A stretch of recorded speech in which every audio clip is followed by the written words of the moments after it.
Chapter 1101. War was the Li clan's greatest taboo.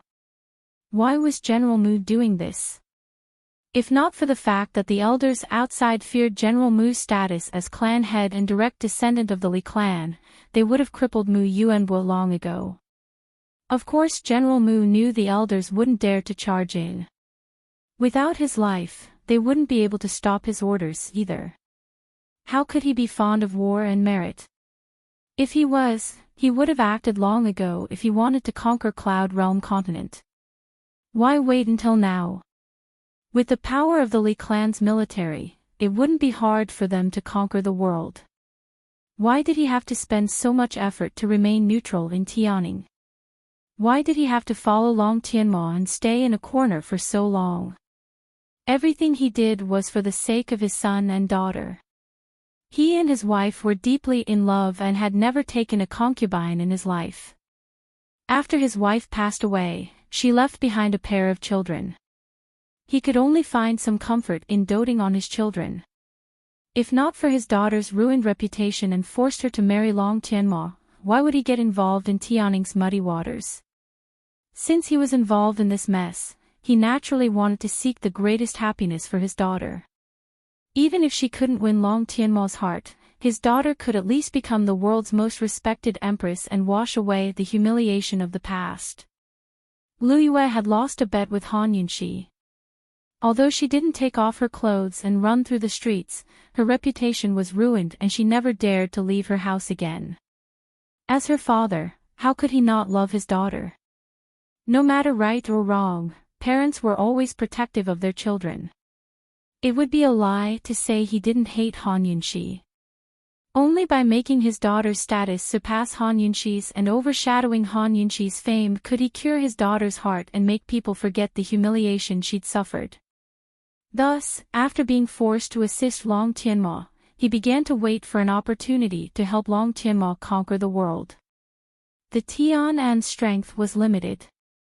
Whether it was in terms of wealth or military strength, they couldn't compare to any country in Cloud Realm continent. All he could do was wait for a chance.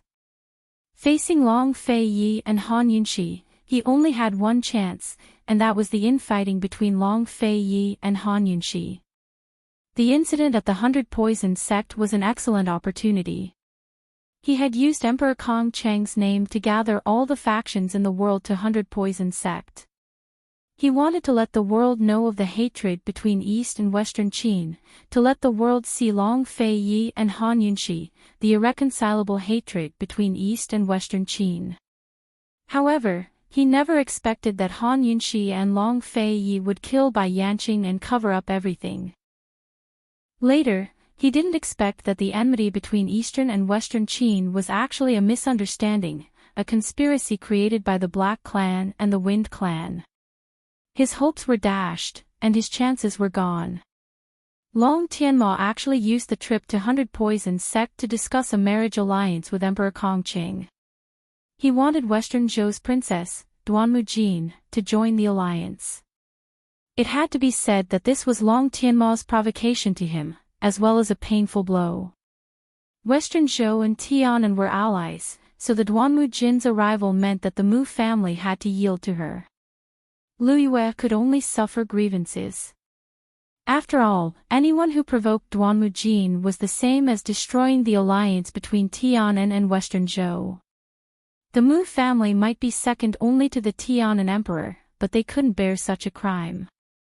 While he was at his wit's end, Duanmu Jin was poisoned in the palace. It was precisely because of this incident that he and his son came into conflict. That day, his son never came back. Then, a month ago, he received a sword and a dose of poison. Only then did he realize that Bai Yanqing had been eyeing the Mu family for a long time. That sword was his son's sword, a gift he had given to his son as a coming-of-age gift. Bai Yanqing had kidnapped Qinggu and threatened him to use the name of the Li family to order the students of the Li Military Academy to rebel, or else he would castrate Qinggu. How could he stand this kind of threat? This was the greatest insult to Qinggu, and the greatest threat to the Li family. After all, Qingwu was the only son of the Li family's direct line of descent. He had no other choice but to obey Bai Yanqing's orders. He knew better than anyone that threatening Han Yunxi with a massacre would ruin the Li family's reputation. However, he didn't dare refuse Bai Yanqing. He didn't even dare to bargain. He was too afraid that if he angered Bai Yanqing, Qingwu would be done for. He could only leave a way out for the Li family. He concealed the entire truth so that everyone in the Li family would think that it was all his own ambition. He only hoped that in the future, the world would place all the blame on him and let the Li family live. That poison was the same one that Western Zhou's princess, Duanmu Jin, had been poisoned. Liu Yue had privately sworn to him that Duanmu Jin's poison was not Liu Yue's. He had never been able to find the truth. Only when he received the poison did he realize that it was also Bai Yanqing's doing. Bai Yanqing had said that if he didn't take care of things properly, not only would Qingwu pay the price, but Liu Yue would also taste the bitterness of the poison. He could only obey Bai Yanqing completely. General Mu was immersed in his thoughts when a servant's voice suddenly came from outside the door. "Great General, your letter." Several elders were staring at the letter outside the door. Just as General Mu opened the door, one of them snatched the letter away. "Impudence," General Mu said coldly. "Patriarch, do you want to destroy the Li family? Do you know that the military academy is in complete chaos?" the elder said angrily. Ever since the fall of the Great Qin Empire and the Li family abandoned the army to live in seclusion, they had opened a secret military academy to teach the art of war. It was precisely because the Li family had never demanded anything from their students that they were deeply loved and respected by their students that the military academy could be kept secret to this day. But now that a massacre had occurred, the academy naturally couldn't be protected. General Mu had predicted all these consequences when he made his decision. However, he had long since made up his mind to protect Qingwu and Liu Yue to the end, to protect the bloodline of the Li family to the end. "What, even you want to rebel?" General Mu's words were harsh. These elders were all senior members of the Li family. Who would feel uncomfortable hearing this? That elder threw the letter to General Mu. He was so angry that he couldn't say anything. He flicked his sleeves and left. The other elders also all dispersed. Perhaps if this continued, they really would rebel. General Mu already didn't have time to consider whether or not the elders would rebel. Faced with the current situation, he only wanted to know what else Bai Yanqing wanted to do. Who knew that Bai Yanqing only gave him an order in the letter, telling him to find people to go to the south of the city and throw 500 corpses out of the city. The 100 people from before had been killed by Bai Yanqing. He didn't think that he would kill another 500 people. He didn't hesitate to make the entire world his enemy to guard the imperial city alone and wait for Han Yunxi to come. General Mu clenched his fist and slammed it into the wall. He then punched a few more times until his fist was a bloody mess. He hadn't done any evil deeds in his life, but who knew he'd have to suffer like this at his age? Although such a cruel massacre wasn't his doing, it was still because of him. With his reputation, his heart, how could he bear to do this? General Mu did as he was told and threw the 500 corpses out of the city gates. Once again, news spread throughout Cloud Realm continent. Bai Yanqing had been planning this for a long time. Han Yunxi and the rest couldn't wait any longer. Even if they hadn't heard any news about Bai Yanqing over the past few days, they had to take action. Long Fei Yi and General Mu agreed to meet at noon 2 days later. Tonight, the four of them would secretly sneak into the Tian and Imperial City and head straight for General Mu's estate. As soon as they entered, they discovered that General Mu's estate was completely empty. "It's a trap. Retreat," Long Fei said decisively. But before they could leave, they heard a woman's shriek from the rear courtyard. Long Fei Yi and the other two men hesitated, but Han Yunxi recognized the voice as Ning Jing's. It's Ning Jing. Without a second thought, she leapt onto the roof and ran towards the rear courtyard. Han Yunxi. Poison lass. Long Fei Yi and Gu chased after her, but none of them were as fast as Gu Beiyue. Han Yunxi reached the rear courtyard and followed the sound to a thatched cottage. As soon as she reached the door, Gu Beiyue caught up to her and grabbed her hand. Princess, it must be Bai Yanqing. It's a trap. Han Yunxi knew that the real culprit was Bai Yanqing, but when she heard Ning Jing's shriek, she really couldn't hold it in. Ning Jing, are you inside? Han Yunxi probed. There was no reply. At this moment, Long Fei Yi and Gu also arrived. Long Fei Yi glared fiercely at Han Yunxi. Han Yunxi knew she was in the wrong, but she didn't have time to admit it. Her thoughts were on the thatched cottage. She couldn't have heard wrongly, that voice must be Ning Jing. But why didn't Ning Jing answer her? Who else was in the thatched cottage? Did Ning Jing not want them to take the risk, or was she being controlled by someone and unable to speak? It must be Ning Jing. Han Yunxi whispered. In other words, if Ning Jing was inside, then no matter what, they had to save her. They couldn't let this opportunity go to waste. Long Fei Yi and the rest agreed on this point. Long Fei Yi pulled Han Yunxi away from the thatched cottage. At the same time, Gu Beiyue and Gu also walked over. The four of them stood back to back. Not only did they have to pay attention to the thatched cottage, but they also had to be vigilant of their surroundings. Bai Yanqing was impossible to guard against. Everyone was observing their surroundings. Gu Beiyue opened his mouth and said calmly, Senior Bai, the princess is your daughter. If there's any misunderstanding between the two of you, why don't you clarify it in person? Of course, Gu Beiyue knew that Han Yunxi wouldn't acknowledge him as her father. However, this was a way for them to lure Bai Yanqing out. When Gu Beiyue said this, Han Yunxi understood. She said loudly, Bai Yanqing, what did you do to my mother back then? Why would my mother hate you so much? She would rather give herself to the Han family and follow Han Kongan than you.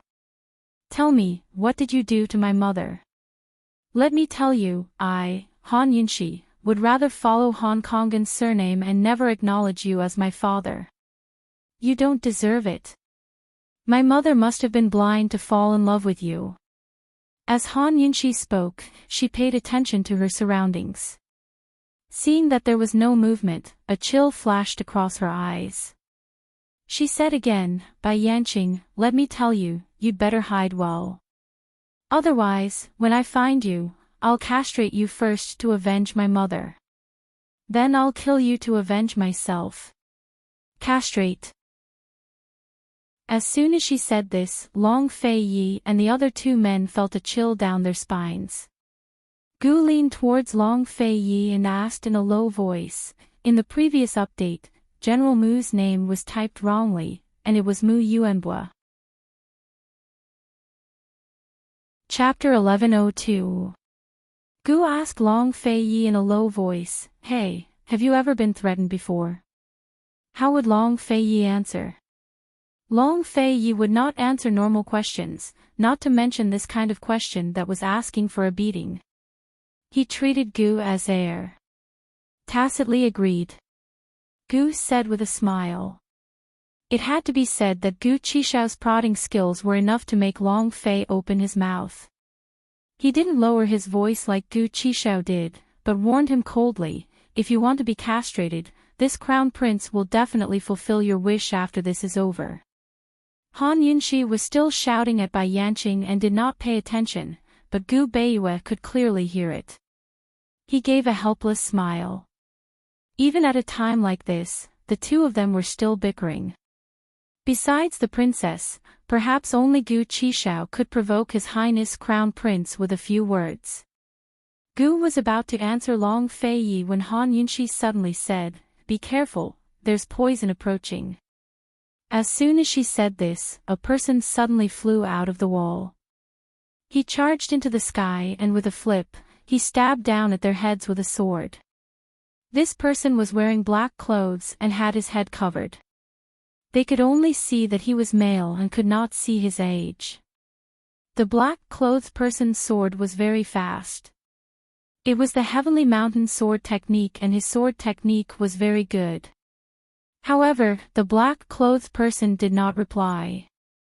Han Yunxi and Long Fei Yi immediately spread out and pulled out their swords.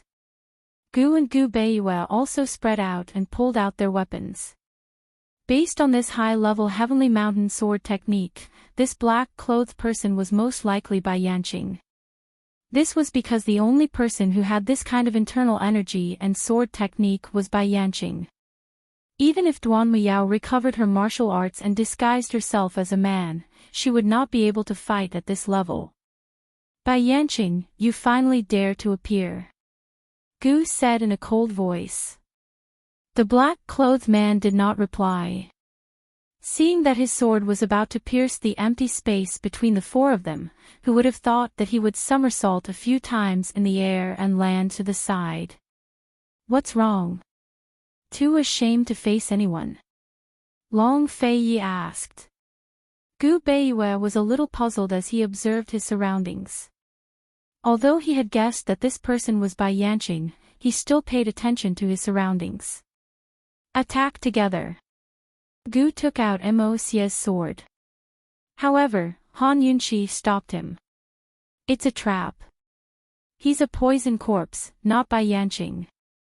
Gu immediately retreated and stood beside Gu Beiyue. Long Fei Yi also walked to Han Yunxi and held her hand. The poison corpse reared by Bai Yanqing actually had such exquisite sword skills. Who was this poison corpse? Third Venerable Sage. Long Fei Yi muttered. Han Yunxi and the rest were shocked, and only then did they recall Third Venerable Sage's sword skills. So, Bai Yanqing actually raised Third Venerable Sage into a poison corpse in such a short period of time to deal with them. Despicable. Han Yunxi was so angry that she felt unwell all over. Since Third Venerable Sage was a poison corpse, in other words, Third Venerable Sage was already dead. However, his corpse was controlled by Bai Yanqing to deal with them. Facing a poison corpse, other than destroying the corpse, there was no better way. Third Venerable Sage had helped them so much and was even kidnapped because of them. But now, they couldn't even protect his corpse. How could they bear to do this? Even Han Yunxi couldn't bear to do this, what more Long Fei Yi, who had been taught by Venerable Sage since young. The sword in his hand had already sensed its master's anger and gave out a clanging sound. Even the Ganjiang sword on Gu's back was also vibrating. Bai Yanqing, what are you trying to do? What enmity does my Eastern and Western Qin have with your Wind clan? Speak. Long Fei Yi said. Ha ha ha. Wild laughter immediately came from the surroundings. This voice belonged to none other than Bai Yanqing. However, the laughter came from all directions and no one could tell where Bai Yanqing was hiding. Hearing this laughter, the black-clothed poison corpse immediately took off his mask. Han Yunxi and the rest didn't guess incorrectly. This black-clothed poison corpse was Third Venerable Sage. Bai Yanqing, why are you still not coming out? Could it be that you were already castrated? Ha, don't tell me Mu Axayan castrated you. Gu loudly asked. Helpless, Bai Yanqing didn't care about their provocation. The wild laughter was still coming from all directions. Even if they really wanted to listen, they still couldn't hear anything. Han Yunxi had already closed her eyes at some point. She wasn't listening to the sound. She was trying hard to sense Lil Thing's existence. As long as it was within a certain range, she would definitely be able to sense Lil Thing's location. Third Venerable Sage's eyes were unfocused. He suddenly attacked them like a walking corpse. Gu and Gu Beiyue immediately pushed him away. After all, this was Tian Shan Kenzo's third venerable sage. Even if they wanted to kill him, they had to wait for Long Fei Yi to give the order. Long Fei Yi's eyes flashed with a trace of reluctance, but he didn't hesitate and said coldly, "Gu, I'll leave him to you." Presumably, third venerable sage didn't want to kill them like this. Gu immediately acted. Soon, thorny vines shot out from under third venerable sage's feet and bound his feet. After all, how could a Kenzo venerable sage be trapped so easily? He cut through the vines and soared into the air. The vines followed suit and surrounded him from all sides. But third venerable sage's sword was very fast. He cut through the vines as he flew past Gu's group to attack Long Fei Yi. Long Fei Yi didn't move his sword. Instead, he muttered, "Yunshi, use poison." Han Yunshi was about to go crazy. She clenched her fists and ordered herself to calm down. Long Fei Yi and the rest should be in the same array as her. She was trapped in the array. But the detoxification system was still operating normally. The Mu family's backyard was so big. As long as Bai Yanqing used poison, she would be able to detect it immediately. She had to calm down and concentrate to ensure that the detoxification system would detect it. Han Yunshi's judgment was not wrong. Very quickly, her detoxification system detected that there were people poisoned nearby. However, there were people poisoned in both directions. Chapter 1103. Should she choose the left or the right? Han Yunshi was caught in a dilemma. If it weren't for her self-control, she would have broken down by now. One had to know. The poisons and the people on both sides were not ordinary poisons. They were poisons that could kill them in a short period of time. How could she not be anxious? However, she couldn't be anxious in this situation. Once she was anxious, she would lose focus and the detoxification system's data analysis would slow down. Once the detoxification system's analysis slowed down, she would be even more anxious. Could there be a way for people to die because they were anxious to death? Han Yunshi took a deep breath and tried hard to adjust her state of mind. She didn't want to guess why people on both sides would be poisoned at the same time.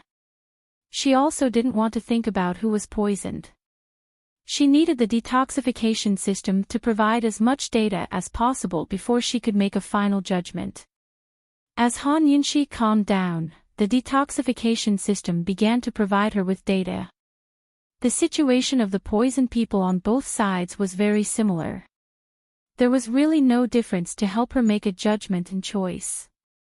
The people on both sides were poisoned almost at the same time. Even if Bai Yanqing had ambushed poisoned soldiers in this array, it wouldn't be so easy to poison Long Fei Yi and the other two. On both sides, one of them must have been poisoned by Bai Yanqing himself. As for the other side, if Han Yunshi guessed correctly, it should have been poisoned by Gu. Long Fei Yi and Gu Beiyue didn't even have any poison on them. With Gu's intelligence, he should be able to think of using this method to let her know his position. It seemed that either Long Fei Yi or Gu Beiyue had fallen into Bai Yanqing's hands and been poisoned. Gu was still safe for now. Was Bai Yanqing on the left or the right? Or rather, was Gu on the left or the right? Han Yunshi was wrong about other things. Han Yunshi closed her eyes and allowed herself to think more calmly. If Bai Yanqing separated the three of them, who would he look for first? The answer was undoubtedly Long Fei Yi. Therefore, the person who was poisoned was most likely Long Fei Yi. If Bai Yanqing wanted to kill Chang Fei Yi with poison, there was no need for him to wait until now, let alone go through so much trouble. He had an undying body, so he could have made a move when he learned that Long Fei Yi was the East Qin Crown Prince. Back then, they didn't know the secret of his immortal body, so they didn't have much vigilance against him. If Bai Yanqing wanted any one of them dead, it would be as easy as turning over his hand. They still couldn't figure out what Bai Yanqing was trying to do. However, one thing was certain, Bai Yanqing did not want their lives, nor did he want this world. Han Yunxi frowned. She thought about it seriously and analyzed it carefully. She couldn't imagine how much hardship Ning Jing had suffered during this period. She actually looked so haggard and weak. If Tang Li saw this, how heartbroken would he be? Han Yunxi removed the rag that was gagging Ning Jing's mouth and immediately untied her. She didn't realize that Ning Jing's 2 front teeth were missing. Ning Jing said anxiously, Han Yunxi, hurry and leave. Bai Yanqing is nearby. He just left. Han Yunxi then realized that Ning Jing's pronunciation was different. She looked up and immediately realized that Ning Jing's front teeth were missing. She was stunned. She simply couldn't believe her eyes. Actually, if it was possible, Ning Jing didn't want to open her mouth. She didn't want to open her mouth for the rest of her life. However, she had to open her mouth. She had to tell Han Yunxi about the danger here. Bai Yanqing did this. Han Yunxi was so angry that she was seething with murderous intent. Hurry and leave. Bai Yanqing is nearby. Hurry and leave. Ning Jing urged anxiously. Little Yu is still in his hands, right? Han Yunxi's voice was so cold that there wasn't a trace of warmth in it. Not only little Yu but also the Mu family's young general. Young general suffered a lot on our behalf. Han Yunxi, hurry and leave. Bai Yanqing is a lunatic. Ning Jing had been in the array all along, but she didn't know that Han Yunxi and the rest had also entered the array. She screamed just now because she was frightened by Bai Yanqing. We're all in the array he set up. We can't get out. After Han Yunxi gave Ning Jing the antidote, she helped Ning Jing stand up and said coldly, if he wants to get out, he can only die. Only then did Ning Jing know the truth. It had to be said that she was a little desperate. Ning Jing, Tang Li has already brought your daughter back to the Tang sect. If you want to see your daughter, you have to hold on. Han Yunxi said softly. Ning Jing was too weak. Actually, she didn't know how long Ning Jing could hold on. Upon hearing this, Ning Jing's eyes clearly lit up. Her daughter was finally home. Her daughter was finally by her father's side. She could finally put down her worried heart. Han Yunxi, we haven't gotten our revenge yet. You can rest assured. I won't die. Ning Jing replied stubbornly. Okay. Let's take revenge together. Han Yunxi tried hard to suppress her anger. She secretly swore that if Bai Yanqing fell into her hands, she would definitely make him pay back all the suffering Ning Jing had suffered 1,000 times over. She had to. Right now, she had to quickly find Long Fei Yi and the others. At this moment, the poison on the left was actually moving, and it was moving at an extremely fast speed. Gu Beiyue. Han Yunxi blurted out. Only Gu Beiyue could move at this speed. Could it be that Gu Beiyue was the one who was poisoned? Or could it be that one of Long Fei Yi or Gu was poisoned and was saved by Gu? Han Yunxi didn't immediately chase after it because she couldn't catch up to that speed. Moreover, she had Ning Jing with her. She could only wait and see. Very soon, Han Yunxi discovered that the poison was only moving back and forth. It hadn't gone very far. This seemed like Gu Beiyue and the others were giving her a secret signal. If they were using this method to signal her, then it meant that they hadn't fallen into Bai Yanqing's hands yet. They were still free. Ning Jing, let's go. Han Yunxi rejoiced. But just as she was about to give chase with Ning Jing, Bai Yanqing suddenly landed in front of them. That's right, it was Bai Yanqing. Han Yunshi would never forget his hypocritical face. Yunshi, where did you learn your poison appraisal skills from? Bai Yanqing's tone was gentle, like a benevolent old man. He had been watching Han Yunshi from a distance the entire time and knew her every move. He also knew that Gu had poisoned Long Fei Yi. He could see clearly that this girl had an extremely high ability to identify poisons. She had identified both Ning Jing and Long Fei Yi's poisons at the same time, then accurately pinpointed Ning Jing's location. He had already discovered this girl's skills in their previous duels, but today's test confirmed his suspicions. He knew everything about this girl and Long Fei Yi, including the secret of their dual cultivation. The only thing he couldn't figure out was how she'd learned her poison skills. She'd grown up in the Han clan, but no one had taught her. And Mu Axian didn't know poisons at all. As Bai Yanqing drew closer, Lil Thing seemed to sense its master's presence in the poison storage space and grew agitated. Han Yunshi could feel it as well.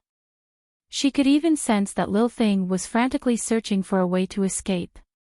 Perhaps I can deal with Bai Yanqing on my own, she mused. As long as my poison storage space has a chance to upgrade. Why should I tell you? Han Yunshi retorted. Bai Yanqing was alone. Perhaps Long Fei Yi hadn't fallen into his hands either. I can give you time to consider whether you want to tell me or not. Bai Yanqing said as he walked closer. Run. Ning Jing whispered. We can't run. Let's see what he wants. Han Yunshi whispered. She had to face it sooner or later. She'd rather face Bai Yanqing face to face than run away pathetically. As long as Bai Yanqing didn't want to kill them, they had to find a chance to kill him. Seeing that Han Yunshi wasn't running away, Bai Yanqing stopped and asked with a smile, Aren't you afraid of me? You're the one who's afraid of me, aren't you? You've been hiding, haven't you? Han Yunshi retorted. Chapter 1104. Han Yunshi's words made Bai Yanqing laugh out loud. Is old man afraid of you? Bai Yanqing laughed as he walked closer. Han Yunshi protected Ning Jing and retreated. She probed, Where's Long Fei Yi? Girl, how much do you like Long Fei Yi? Bai Yanqing stopped and asked seriously. It's none of your business. Where's he? What do you want? Facing Bai Yanqing, Han Yunshi really wanted to calmly probe some things, but she couldn't do it. Of course he's fine. No matter what, he's still my son-in-law. How could I hurt him? Don't worry, I won't hurt a single hair on his head. Bai Yanqing looked kind. A complicated look flashed past Han Yunshi's eyes, and she didn't say anything.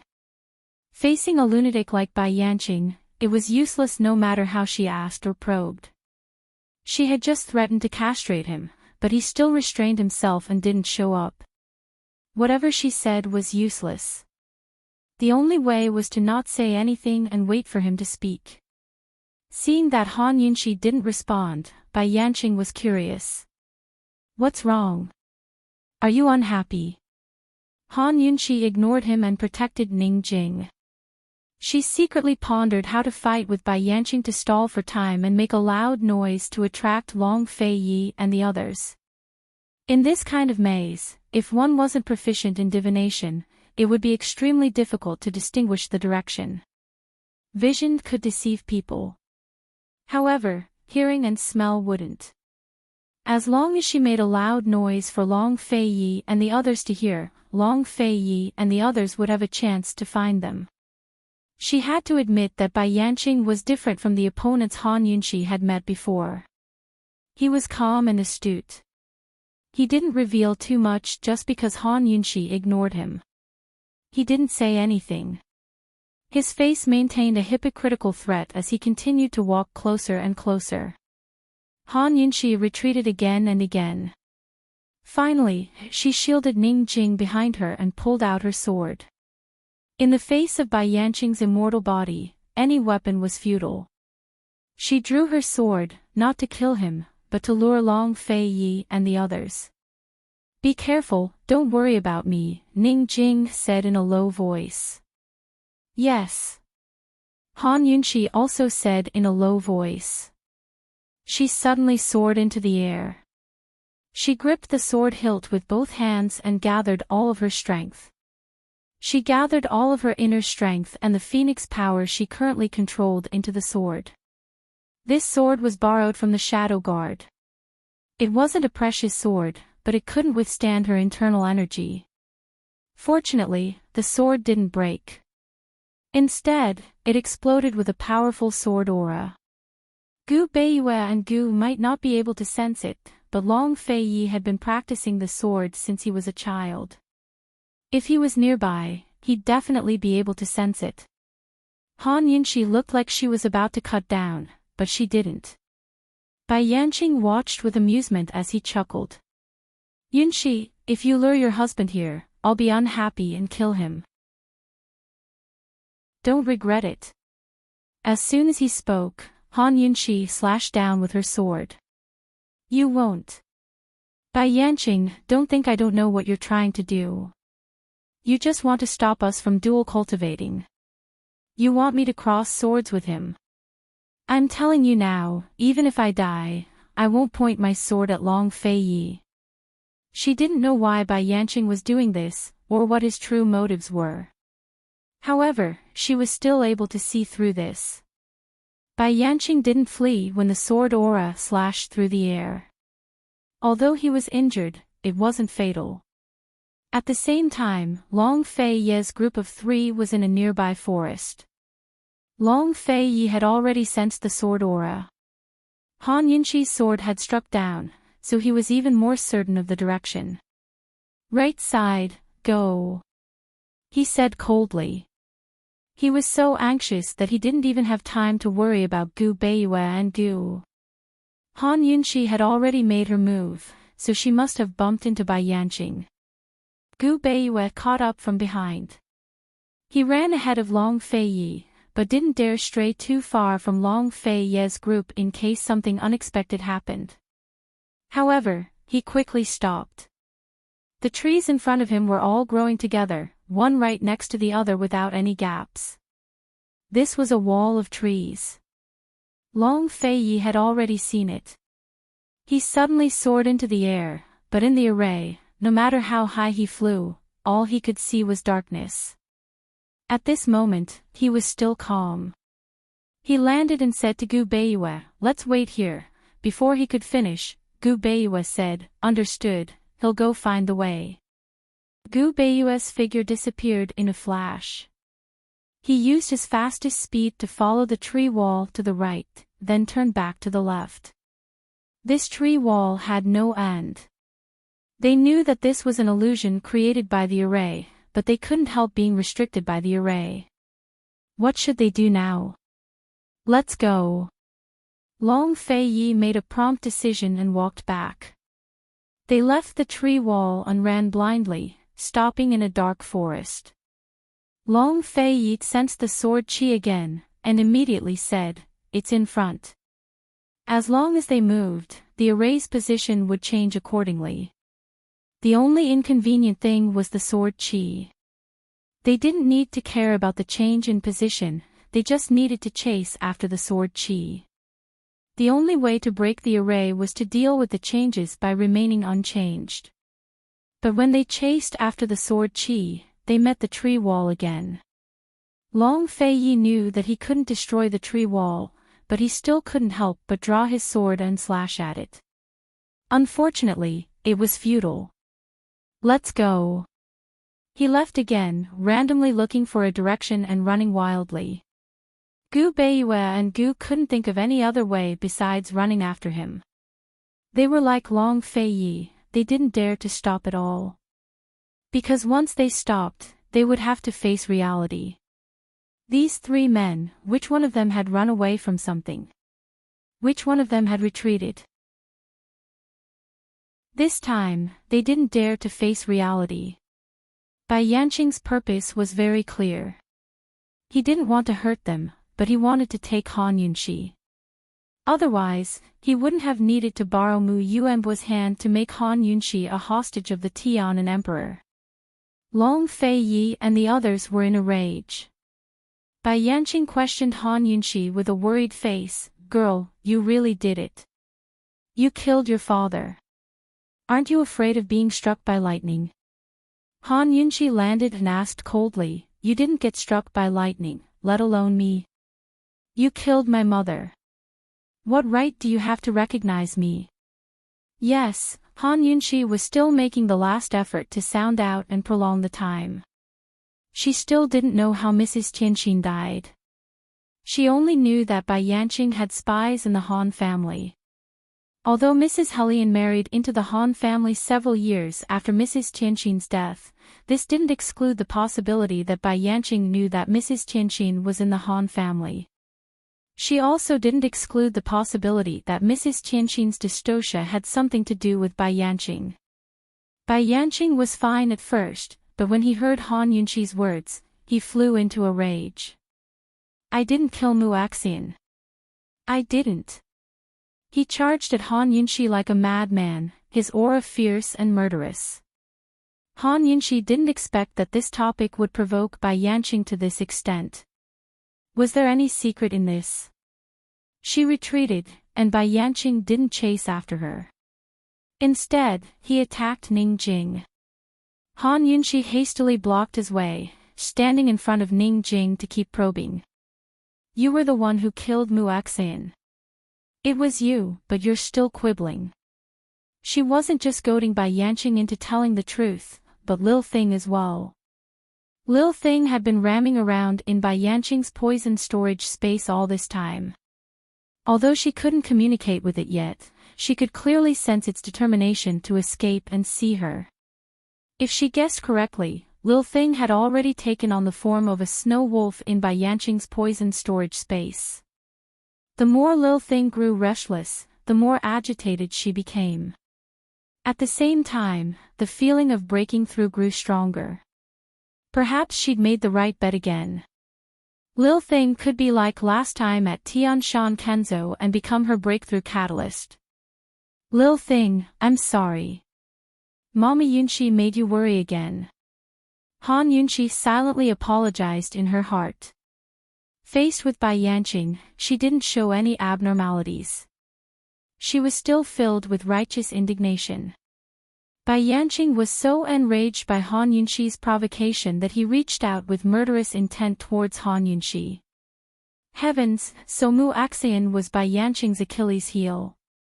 Han Yunxi was even more curious about what had happened in the past. Just what kind of grudges had existed between Mu Axian and Bai Yanqing in the past? Fortunately, Han Yunxi was quick to dodge. She grabbed Ning Jing and didn't run far, placing herself between safety and danger. What are you angry about? Isn't that right? My mother is a princess of Western Qin, while you're a descendant of the Feng clan. What right do you have to marry my mother? What right do you have to be my father? You'll always be a servant of Western Qin's imperial clan. You're not even fit to carry my mother's shoes. And you're deluding yourself that my mother would fancy you. That's the biggest joke in the world. Han Yunxi never held back when she provoked someone. Seeing that Bai Yanqing was about to go crazy, she continued, Bai Yanqing, my mother will never give herself to you. Actually, I'm not your daughter, am I? You're here to claim kinship, but why don't you take a look at yourself first? Do you still want your old face? Shut up. Bai Yanqing couldn't control himself anymore. This was exactly what Han Yunxi wanted. If she didn't put herself in the most dangerous situation, how could she make the little thing explode? If she didn't force Bai Yanqing into a corner, how could she make him explain the truth? Oh. Han Yunxi sneered. So you still want your face? Now that I've exposed you, you know shame. Bai Yanqing, I. Suddenly, Bai Yanqing fiercely interrupted Han Yunxi. He said, if I'm not worthy, your father is even more unworthy. Han Yunxi was stunned when she heard this. Although she had always suspected that Bai Yanqing wasn't her biological father, she was still shocked when she heard Bai Yanqing say this with her own ears. Rather than being shocked, it was more of a pleasant surprise. She burst out laughing. "You're not my father. So you really aren't. How lucky she should be." The huge rock in his heart immediately disappeared, and his heavy heart relaxed in an instant. She couldn't wait to tell this good news to Long Fei Yi and Gu Beiyue. This was Han Yunxi's greatest success in provoking someone, but at the same time, it was also her greatest failure. After Bai Yanqing said this, he immediately sobered up.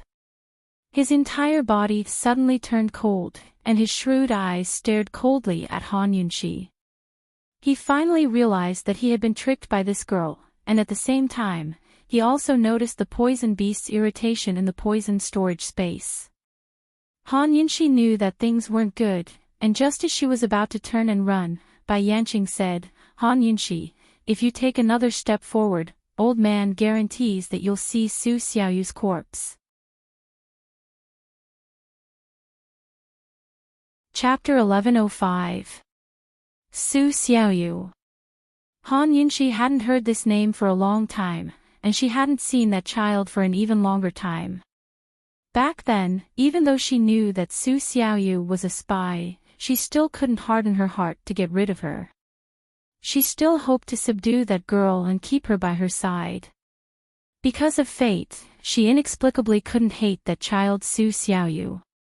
Secondly, she really couldn't harden her heart to push such a young child to a dead end. Now that she thought about it, Han Yunxi would rather chase away Su Xiaoyu, who had lost her memory, than keep her by her side and let her be kidnapped as a hostage and suffer so much. Su Xiaoyu would rather starve to death or die of illness than become a hostage for Jun Yixia to threaten her. This matter had been repeatedly mentioned in Bai Yuqiao's letter.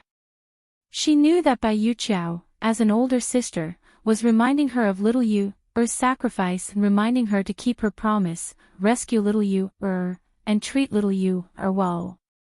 When she thought of little Yu's obviously young but mature face and the pool of blood behind Tiger's prison, Han Yunxi's heart felt stifled. Little Yu could never know that she had an older sister and who her older sister was. However, she definitely couldn't die in Bai Yanqing's hands. Han Yunxi was about to stop when Ning Jing spoke first. "Han Yunxi, even if I die, Su Xiaoyu can't die. My brother made a promise to Bai Yuqiao, and my brother's promise is the D clan's promise. We can't break our promise to a dead person." "I know." Han Yunxi's tone was especially firm. She stopped and turned to look at Bai Yanqing. She asked Bai Yanqing coldly, "You dare?" "Han Yunxi, if your mother had a little bit of your temper back then, she wouldn't have fallen into that situation." Bai Yanqing said coldly. "You killed her." Han Yunxi said coldly. "No. Old man, I'll say it for the last time, it's not me." Bai Yanqing said and immediately pulled out his long sword. Han Yunxi knew that she couldn't escape. This battle was unavoidable. She had Ning Jing retreat to the side and pulled out her sword. Seeing this, Bai Yanqing sneered disdainfully. "Girl, your mother knows her place better than you. Do you think you can win?" Bai Yanqing's gaze was scornful to the extreme. Han Yunxi retorted in disdain and said loudly, "Yes, and you'll win beautifully. If you dare to give me 3 moves. All right, the old man will convince you wholeheartedly. If you can't kill the old man within 3 moves, then obediently go back with the old man." Bai Yanqing readily agreed. From his point of view, Han Yunxi was someone who wouldn't shed tears until she saw the coffin and had overestimated herself. But a scheming look flashed past Han Yunxi's eyes. She had always been able to bend and stretch, advance and retreat as needed. After following the Long Fei Yi for so long, she had been influenced by his temper and didn't talk nonsense or do things without a motive. She had an ulterior motive for this battle and these 3 moves that she had obtained. Otherwise, if she knew that she couldn't win, why would she waste her energy? 2 top-rated poison experts didn't use poison in their battle because poison was ineffective against each other. They could only use sword arts. Before Bai Yanqing made a move, Han Yunxi held her sword and attacked first. She possessed the full level of Nirvana energy and also controlled some Phoenix energy. Her martial arts skills were far above Bai Yanqing's. As she got closer, the sword ray became bigger and bigger and the sword chi became more and more vigorous. It could even hurt the surroundings. But Bai Yanqing just held his sword and faced it head-on. He allowed the sword chi to cut on his arm and even his face.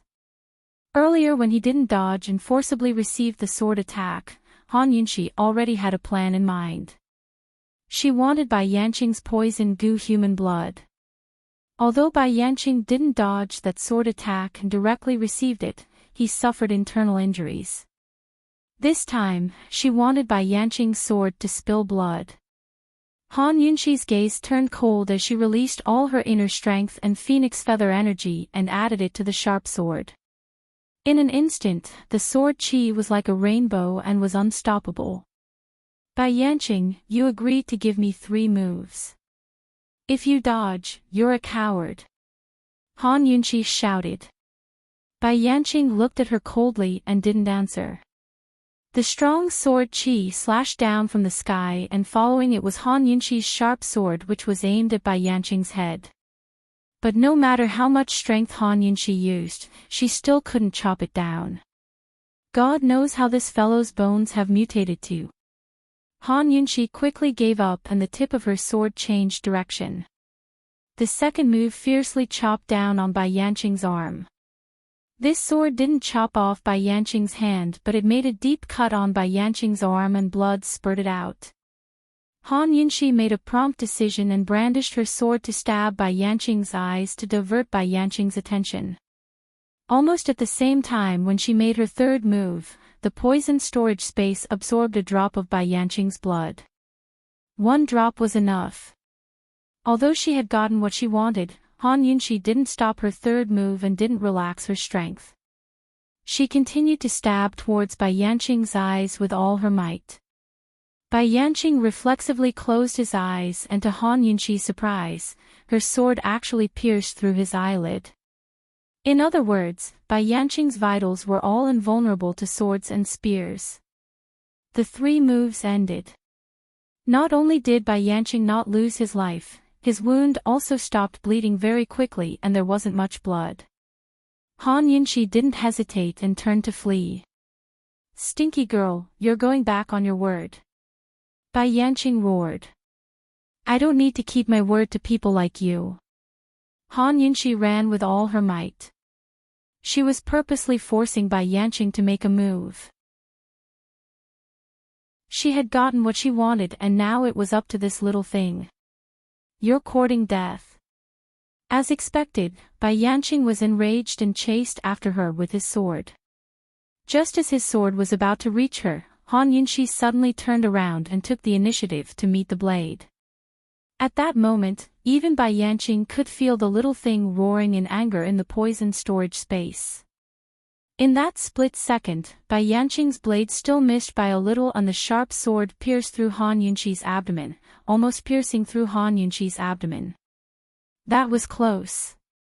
In fact, Han Yunxi was already prepared to dodge. In that split second, if Bai Yanqing's blade didn't miss, she would have dodged. She wasn't so stupid as to court death to provoke the little thing. She could feel the little thing's rage and was waiting for the opportunity to level up. However, the poison storage space didn't change and her mental state was still very good. Leveling up would be very tiring, to the point of fainting. From the looks of it, there were no signs at all. Han Yunxi, who had never lost a bet in her life, started to feel uneasy. Could it be that this time, she lost the bet? Bai Yanqing's sword was at her neck and Han Yunxi was about to hit the brick. Who knew? Bai Yanqing used the sword handle to hit the back of her head. Han Yunxi couldn't stand still and felt the world was spinning. Very quickly, her vision turned black and she fainted. At that moment, Long Fei Yi and the other two were already motionless. The sword aura disappeared and they couldn't tell the direction. They looked around with anxiety, unease, worry, anger and all kinds of emotions written all over their faces. Long Fei Yi finally couldn't take it anymore and pulled out his profound frost sword. With a sweep of his sword, the sword aura was like a rainbow that could topple mountains and overturn seas. Unfortunately, the surrounding forest didn't move at all. Long Fei Yi swung his sword again and with an imposing aura, the whole earth shook. Unfortunately, the surrounding forest didn't move. He didn't believe in this. Sword after sword burst out and the surroundings quickly turned into a field of sword aura. If not for Gu Beiyue and Gu's strong inner strength, they wouldn't be able to withstand it. Finally, Long Fei Yi suddenly stopped. The sword blade stabbed into the ground and he spat out a mouthful of blood. Gu Beiyue was shocked and shouted at Gu, "Antidote, quick!" Even he was panicking and forgot that Long Fei Yi was still poisoned. In order to let Han Yunxi detect the poison, Gu poisoned Long Fei Yi. If he didn't detoxify now, he would lose his life. Gu's mind was filled with Han Yunxi's safety. Only now did he remember this matter and quickly took out the antidote. Long Fei Yi was even more panicked than the two of them, forgetting that he was poisoned. He took the antidote and knelt down on one knee. His hands were on his sword and after a while, he muttered, "I lost her." "It wasn't you, it was us." Gu fell to the ground, feeling like he had no strength left. This was the first time in his life that he had been trapped like this.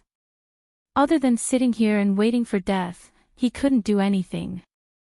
How could Gu Beiyue not feel despair? He had already walked through every path he could, walking in every direction. If he wasn't blocked by the forest, he would find that he had been walking in circles the entire time. He had also lost the princess. Long Fei Yi suddenly stood up and roared out, "Bai Yanqing, come out. If you want the perplexing butterfly illusion, this prince will give it to you. Come out. The perplexing butterfly illusion is in this prince's hands. Come out. If there's anything, come at this prince alone. Why are you making things difficult for a woman? Bai Yanqing, come out if you're a man. Come out." No matter how Long Fei Yi scolded or provoked, there was no response. Long Fei Yi and the others didn't know that Bai Yanqing had already lost all his patience with Su Xiaoyu. He didn't even want the perplexing butterfly illusion anymore. Right now, he only had one goal.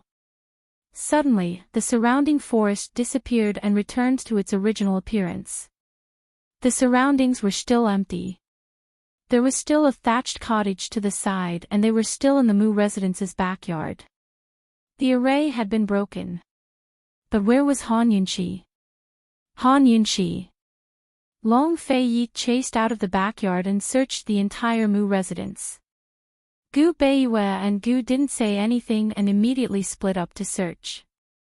This array must have been broken by Bai Yanqing himself. He must have left without saving her. Long Fei Yi and Gu were on the verge of going crazy. Fortunately, Gu Beiyue still retained a trace of calmness. He immediately ordered all the shadow guard to split up and seal the city gates. He also dispatched people hiding outside the city to search in two groups. One group would enter the city to help recruit people, and the other group would search in different directions outside the city. He himself followed Long Fei Yi, afraid that something else would happen. Sure enough, when he caught up, Long Fei Yi was already seething with anger. He killed all the Mu family guards on the west gate, leaving only one person alive. He grabbed that person's neck and pressed him against the city gate. His face was terrifyingly cold. He angrily questioned, "Where is Mu Yuanbue?" Gu Beiyue heaved a sigh of relief. He knew that Long Fei Yi still maintained his last bit of rationality. Otherwise, he wouldn't have thought of the Mu family so quickly. He could escape by Yanqing, but he couldn't escape the Li clan's Mu family. Gu Beiyue prayed that the Li clan's Mu family would know what Bai Yanqing wanted to do and know Bai Yanqing's whereabouts. Otherwise, he had no idea what a senseless Long Fei would do next.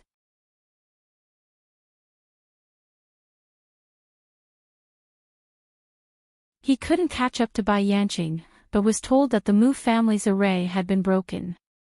He immediately turned back to take Liyue away. He thought that Bai Yanqing would at least trap Long Fei Ye's group for a few days. He never expected Bai Yanqing to be so decisive and leave no way out for the Li clan. Once Long Fei Ye's group left the array, would they spare the Li clan and the Mu clan? Mu Yuanbui had no choice but to tell the truth to the clan elders. They cursed him for his stupidity, but could only help clean up the mess. Mu Yuanbui wanted to escape with the Li clan's military book. He still had a glimmer of hope that he could use the book to save Qingwu's life. However, First Elder stopped him and asked him to surrender to Long Fei Yi and discuss the rescue with Long Fei Yi. Therefore, First Elder ordered all the Li clan members to guard the palace gate, not to stop Long Fei Yi, but to beg Long Fei Yi. Beg for forgiveness, beg for help. When First Elder knelt, hundreds of people all knelt and said in unison, the general was forced. Please have mercy, Your Highness. Please uphold justice for the Li clan and save the young general. It had to be said that even Gu Beiyue couldn't bear to listen to this, let alone Long Fei Yi. On what basis? Why forgive? Why save? Why were there always such ridiculous things in this world? Ridiculous people. Could a sentence of "I had no choice" or "I was forced" be enough to redeem all sins? In this world, who didn't have a choice? Who didn't have a choice? No choice. No choice. Long Fei Yi laughed out loud. Ever since he was young, he'd heard this phrase too many times. He'd endured too many times. Every time he was forced to do something, what could he do? Besides silently enduring it, what else could he do? He rejoiced that he'd been forced to hide his identity and Han Yunxi's identity. Han Yunxi hadn't resented him and hadn't left him. Other than that, no one knew how much he'd been forced to do. How much helplessness and forbearance had he endured and persevered year after year. His mother had placed him in Grand Concubine Yi's palace when he was still a baby in swaddling clothes. How much had he endured and sacrificed from then until the fall of power in Tianning 20 years later? Who could he find to say, no choice? Did these people in front of him know that he'd been so close, to agreeing to Han Yunxi's request? Agreeing to Han Yunxi's request to exchange his life for the lives of the entire city. Because he'd been forced, did that mean he could force others to be forced? Long Fei Yi sneered. Speak, what do you want this crown prince to do? As long as Your Highness the crown prince saves the young general, my Li clan is willing to submit to the East Qin imperial clan and serve eternally. We're willing to offer all of our military texts to Your Highness. The head elder declared loudly. Long Fei Yi sneered disdainfully. What a pity, this crown prince doesn't care. After East Qin was destroyed, the 7 noble families suffered heavy losses and went into seclusion. Cloud Realm continent didn't enter a period of peace after the Great Qin Civil War ended. Instead, it welcomed an even larger scale of war, with countless battles in the east, west, north, south, and central. The common people couldn't even find a peaceful place to flee. That was Cloud Realm continent's darkest and bloodiest period. After countless battles, the 4 nations gradually formed a balance of power. In Long Fei Ye's eyes, the Li clan's neutrality was the most hypocritical and irresponsible form of evasion. Compared to the traitorous Black Clan, Long Fei Yi hated the Li clan even more. Today, in the midst of his rage, these people dared to take credit for what happened in the past. They even wanted to negotiate terms with him to save Mu Qingwu. How laughable was that? Utterly shameful. Long Fei Ye's words made everyone's souls tremble. Everyone had always thought that the Li clan was a neutral faction that didn't participate in wars. They also thought that their actions were the wisest choice. They'd never considered the words betrayal and desertion. Nor did they expect the East Qin crown prince to criticize them like this. You have no right to negotiate terms with this crown prince. Either you continue to be deserters, or you scram. Either that, or die. Long Fei gave an ultimatum. The hundreds of clan members actually began to scatter in all directions. In the end, only a few old men and a few middle-aged men from the Council of Elders remained. Long Fei Yi didn't make a move himself. He didn't want to dirty his sword, nor did he want to waste time with such foolishly loyal people. Gu Beiyue, he said, I'll leave this to you. So speaking, he gripped his sword and strode forward, scaring the elders out of the way. With a single slash, he split open the vermilion gates of the palace and killed his way in. Aside from a few ordinary guards, there was no one else inside. Long Fei Yi grabbed a eunuch and was about to ask which palace Mu Luiyue was in. At this moment, Gu suddenly appeared from the side and pushed a woman forward. This was none other than the Tian'an's empress, Mu Luiyue. Mu Luiyue fell to the ground and looked up to see Long Fei Ye's celestial face. At this moment, she was completely stunned. She thought that she was dreaming.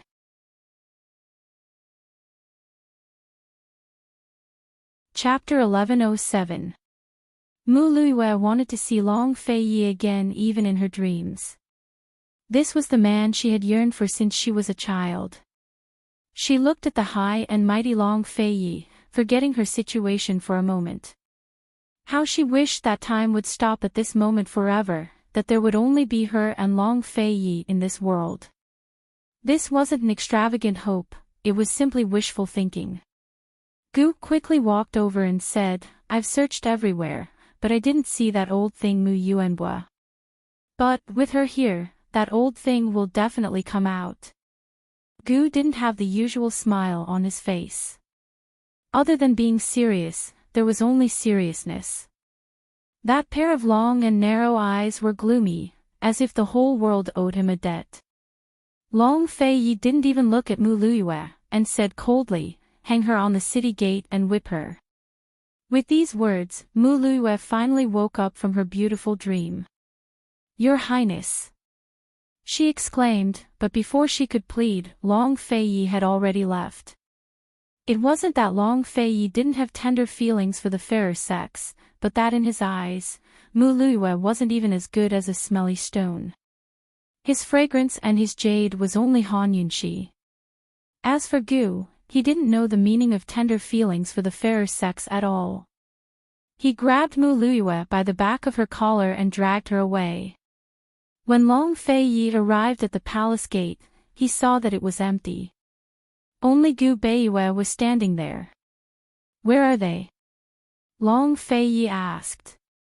The Li clan elders and the group of people left behind didn't just provoke him, they provoked the whole world. How could they let them go so easily? They've all been escorted to the side. Your Highness, we have to use the Li clan to give the world an explanation. Gu Beiyue said seriously. In fact, based on his understanding of Bai Yanqing, since Bai Yanqing dared to remove the formation and let them out, it meant that Bai Yanqing was not afraid of them and had already escaped far away. He had to do everything he could while His Highness still had hope in his heart and before he completely lost his mind. How could Gu Beiyue not be anxious? Not angry. Not panicking. However, in the end, someone had to force himself to calm down. If he didn't calm down at this time, if Long Fei Ye's killing intent was aroused and he did something out of line, it would be exactly what Bai Yanqing wanted. Long Fei Yi slaughtered all the guards at the west gate. In less than an hour, the guards at the other 3 gates, as well as the soldiers stationed inside and outside the imperial city, all fled. Unexpectedly, not a single one of them surrendered. One had to know that these guards and soldiers were not from the Li clan, but were recruited soldiers. Many of them were recruited from Long Tianma's hands. Why did they choose to flee instead of surrendering?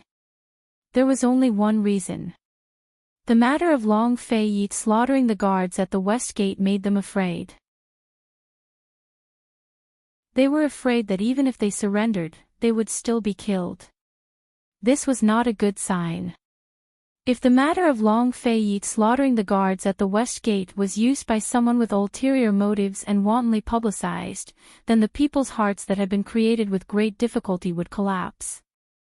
Only the hearts of the people could end the rebellions and wars in the shortest time possible.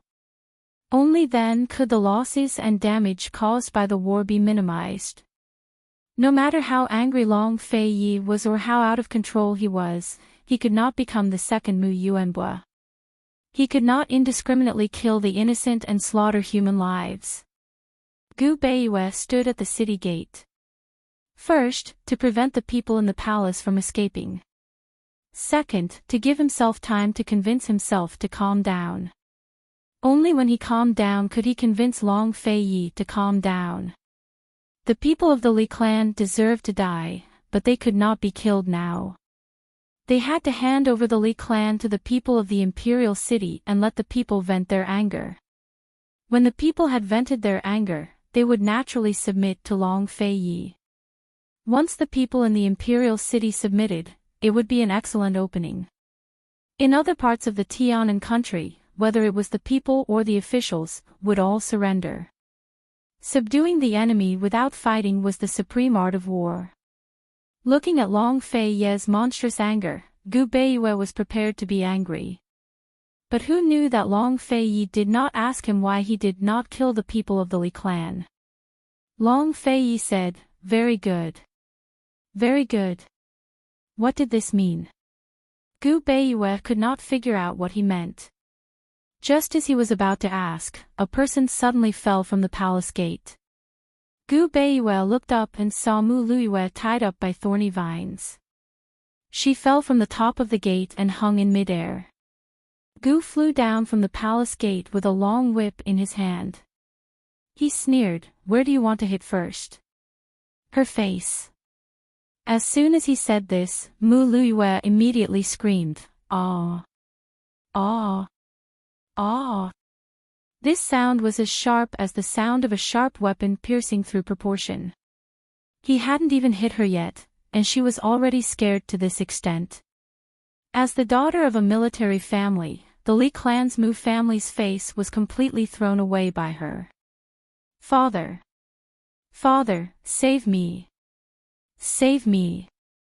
Father! Father, where are you? Come save me! Father! You can't abandon your daughter." Long Fei Yi and the others had not even threatened her, but Mu Luiyue was the first to call for her father. "Your Highness, I beg you to spare me. What my father did has nothing to do with me. I don't know anything about it. I can't make the decision either. Your Highness, since young, Luiyue has admired." At this point, Long Fei Yi lost his last bit of patience. He said coldly, "Gu, what are you still standing there for?" "Xiao!" Gu lashed out with his whip, directly hitting Mu Luiyue's face. The whip mark split her face vertically into 2 halves. "Ah!" Mu Luiyue cried out. Only God knew if she was crying from fright or pain. Letting her cry, Gu did not show any mercy. He lashed out with his whip again, hitting her face again. This time, the whip mark split her face horizontally into 2 halves. This time, her face was badly mutilated and divided into 4 halves. This face could no longer be called a face. "Ah! Ah! Mu Luiyue was practically using the power of a prehistoric era to scream, her voice breaking the silence and desolation that filled the palace and city. So noisy. Gu was about to lash out for the third time when Mu Luiyue suddenly scolded, "Gu, are you still a man? You hit a woman. Are you a woman?" Gu retorted loudly. You're all bullies. If you have the ability, go find my father. What's the point of bullying a woman like me? Woo woo. Mu Luiyue wailed. At this moment, Long Feiyi finally raised his head and looked at Mu Luiyue. He looked seriously at Mu Luiyue's face. Mu Luiyue suddenly quietened down. Even though her face was burning with pain and she was on the verge of collapse, but when she saw Long Feiyi looking at her, she still quietened down. So many years, she had always hoped that His Highness would look at her. But now that he finally looked at her, her face was ruined. Mu Luiyue frantically turned her head away, not daring to look at Long Feiyi. She felt that she was extremely pathetic and laughable. What else in this world could make her feel more hopeless than this? Gu, you really can't bully a woman. Long Feiyi opened his mouth. Hearing that, Mu Luiyue suddenly turned her head back and there was a sliver of hope in her despair. She thought, it must be her words that made His Highness change his mind. She knew that His Highness still had a little bit of pity for her. Put her down. Long Feiyi said again. This time, Mu Luiyue not only saw hope, but also saw spring. She was so happy that she forgot the pain on her face and was about to speak to Long Feiyi. Gu suddenly waved his sword and cut off the thorny vines. In an instant, Mu Luiyue fell from the towering palace gate, while Long Feiyi watched indifferently. Yes, that was what he meant. Mu Luiyue looked at his indifferent and cold expression. Only then did she realize that there was no pity. He really wanted her to die. Just as Mu Luiyue was about to fall to the ground, a figure rushed out from the palace gate and hugged Mu Luiyue in time. Who else could this person be besides Mu Yuanbo? As soon as Mu Yuanbo hugged Mu Luiyue, Long Feiyi rushed over. Mu Luiyue stared at him in a daze, but unfortunately, Long Feiyi treated her like air. He grabbed Mu Yuanbo's collar and pushed him back hard against the wall, roaring, "Where is Bai Yanqing?"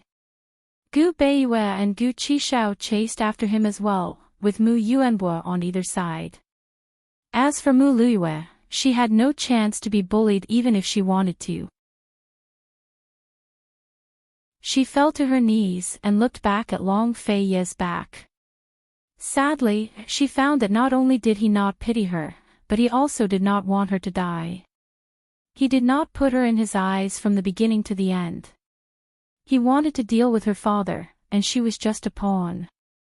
Let go of Luiyue, and I will tell you. Mu Yuanbo still treated his daughter as a treasure. He had been hiding in the dark, waiting. He thought that he could hold back.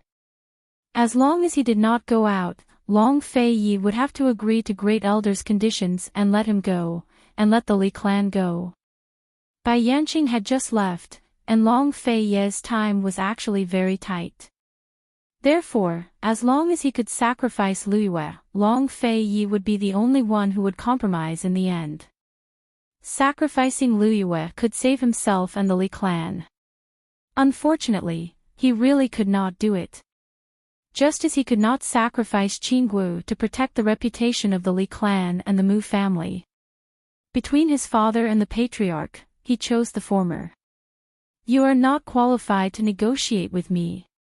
As soon as Long Feiyi said this, Gu retreated to Mu Luiyue's side. Gu did not make a move, but Mu Yuanbo knew what he wanted to do. Long Feiyi. Mu Yuanbo was angry.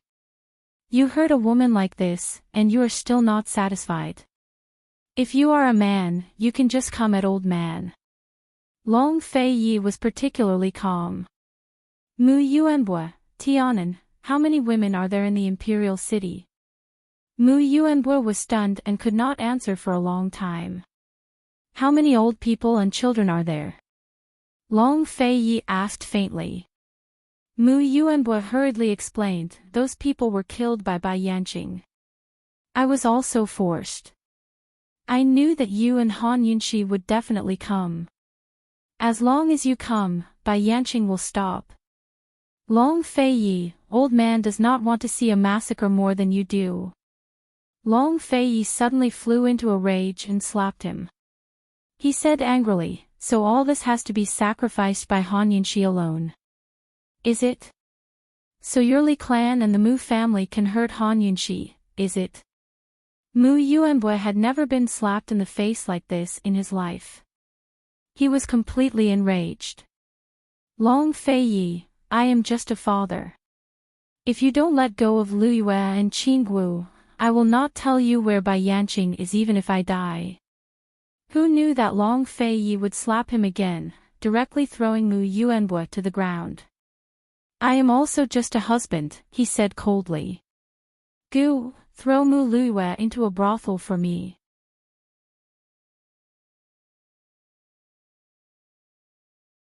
Chapter 1108. Hearing Long Fei Ye's words, Mu Luyue was so scared that all the hair on her body stood on end. She got up and wanted to escape, but the shadow guard immediately came to stop her. She had nowhere to run. She looked at Mu Yuanbo and said angrily, Father, you can't treat me like this. You can't abandon me for brother. Father, I hate you. Although Mu Yuanbo was frightened, he still persisted. He knew that as long as he didn't say anything, Long Fei Yi wouldn't really do anything to Lu Yue. He could slowly waste time with Long Fei Yi, but Long Fei Yi didn't have much time. He still had a chance of winning.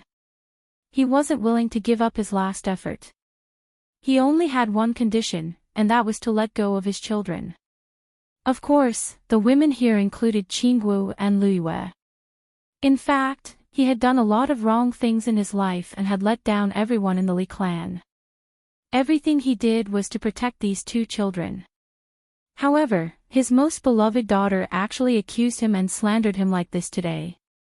Lu Yue, I didn't give up on your brother, and I didn't give up on you. Mu Yuanbo explained. If he had given up on her, would he have rushed to the palace and shown up to be slapped twice by Long Fei Yi? Then tell them that you don't want brother anymore. Tell them to let me go. As long as they let me go, I'll tell them where Bai Yanqing is. Mu Luyue said anxiously.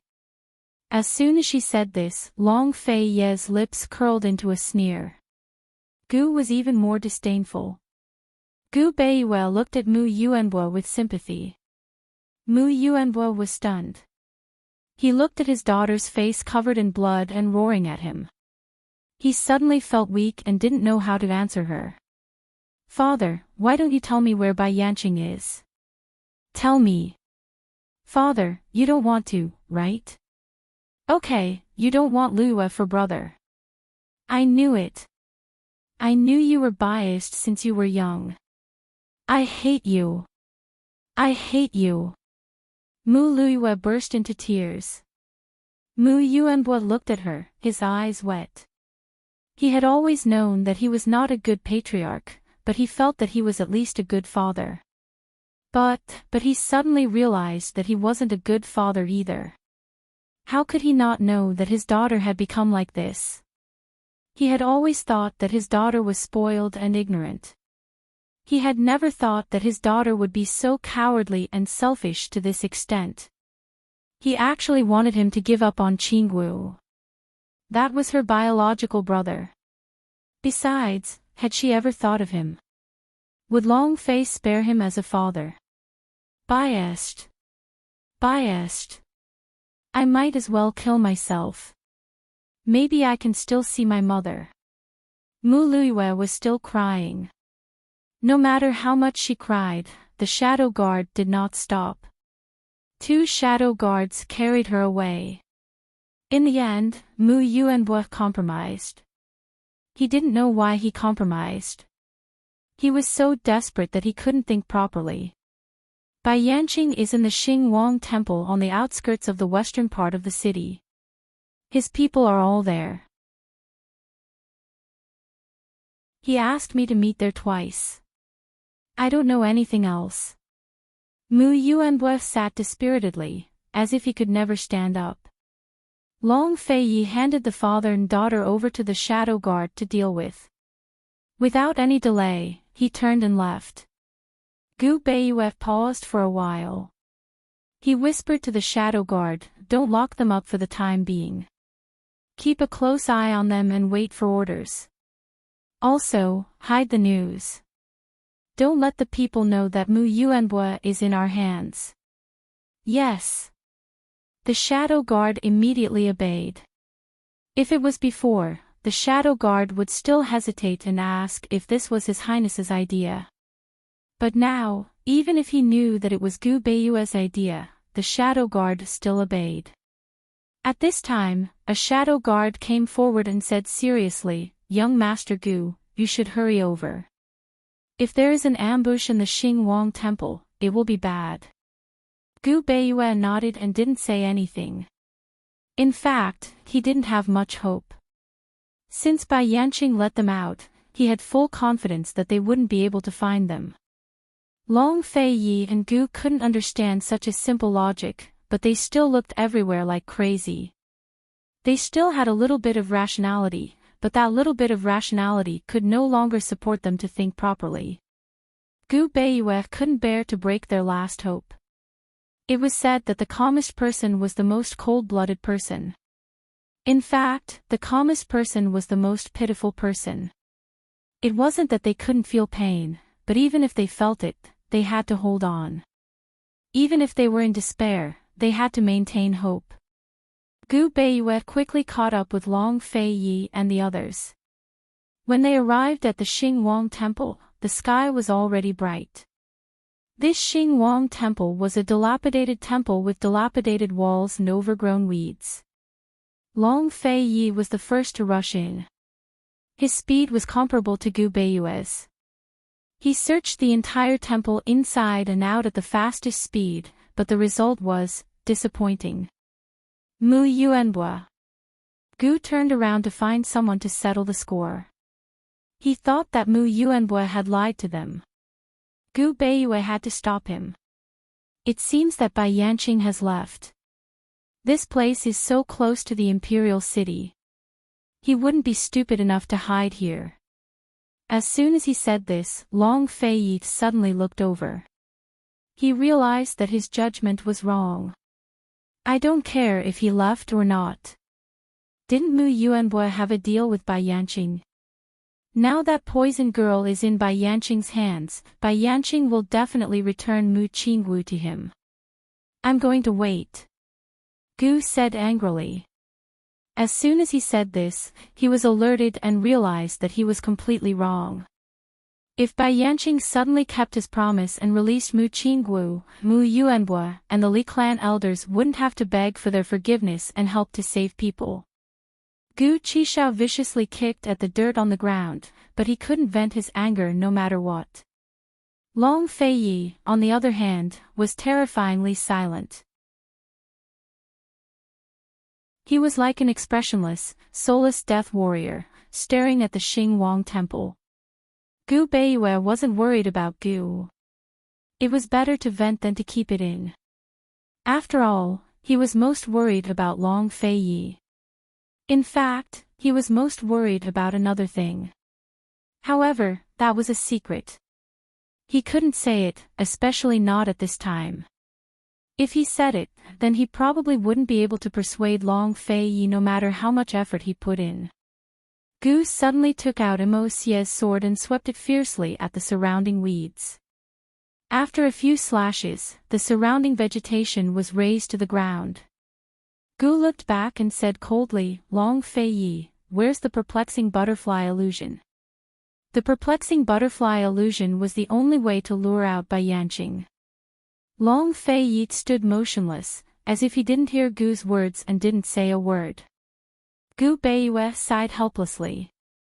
Gu suddenly slashed the ground with his sword and broke it. He was really muddle-headed. The perplexing butterfly illusion had always been in Han Yunxi's hands.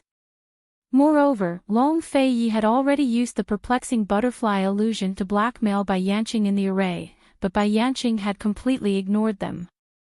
Who knew if Bai Yanqing knew that the perplexing butterfly illusion was in Han Yunxi's hands, or if he didn't want it anymore. In any case, unless Bai Yanqing showed himself, they had no way of luring him out. They had lost all initiative in the battle. What was Bai Yanqing trying to do? The four of them had discussed this countless times on their way here from the three-way battlefield. They didn't know what Bai Yanqing was trying to do, but there was one thing they were certain of. Bai Yanqing's actions in Tianshan Kenzo were to force Long Fei Yi and Han Yunxi to fight and kill each other. If Long Fei Yi and Han Yunxi didn't complete dual cultivation in less than a year, then everything would be over. Long Fei Yi and Han Yunxi fighting wasn't just a matter between the two of them, but also a matter between Eastern and Western Qin. It was also a matter of the world. When that time came, how could the world not be in chaos? Suddenly, sword light flashed. It was Long Fei who'd unsheathed his sword.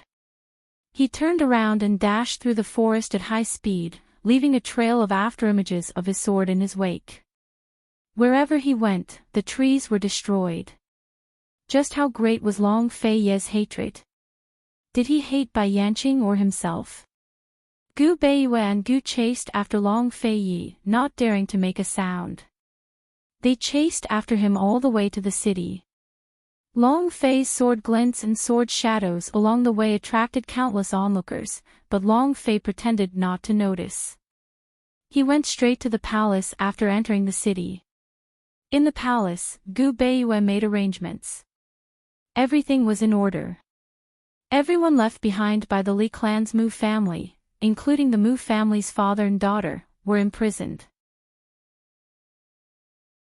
As for Long Tianma, Gu Beiyue continued to keep him under house arrest. When Long Fei reached the palace, he didn't say a word or ask a single question, but rushed straight to the secret prisons. Gu Beiyue was stunned for a moment, but soon smiled helplessly. He didn't expect Long Fei Yi to know about his arrangements.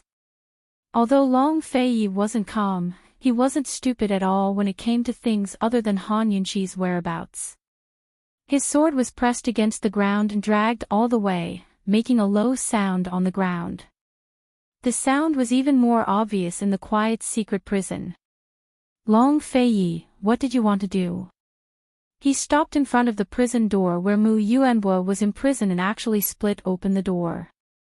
Mu Yuanbo was actually prepared to die, but in the face of such a cold Long Fei Yi, he was still afraid. There was actually a trace of regret in his heart. Even he couldn't believe it.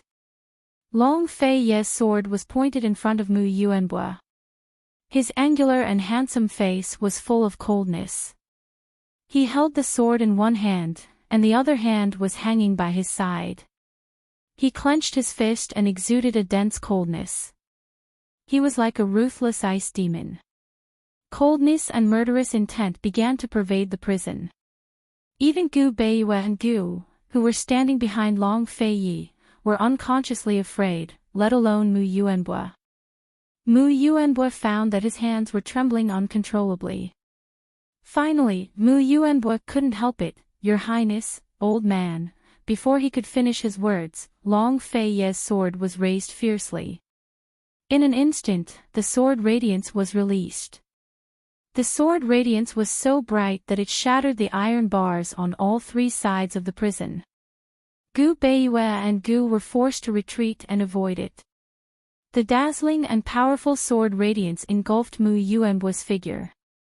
Long Fei Ye's profound frost sword, which was raised high, suddenly swung down. As it fell, all the sword radiance dissipated, and the sword aura gradually dissipated. They saw, only Mu Yuanbo's intact head was left in the center of the prison cell. Mu Yuanbo's body was fragmented and scattered in the surrounding pool of blood. Mu Yuanbo's eyes were not closed. He didn't die in peace. He probably didn't expect that he would die in such a way. Long Fei Yi was silent. Without looking at Mu Yuanhua, he turned and walked to the side of the prison cell.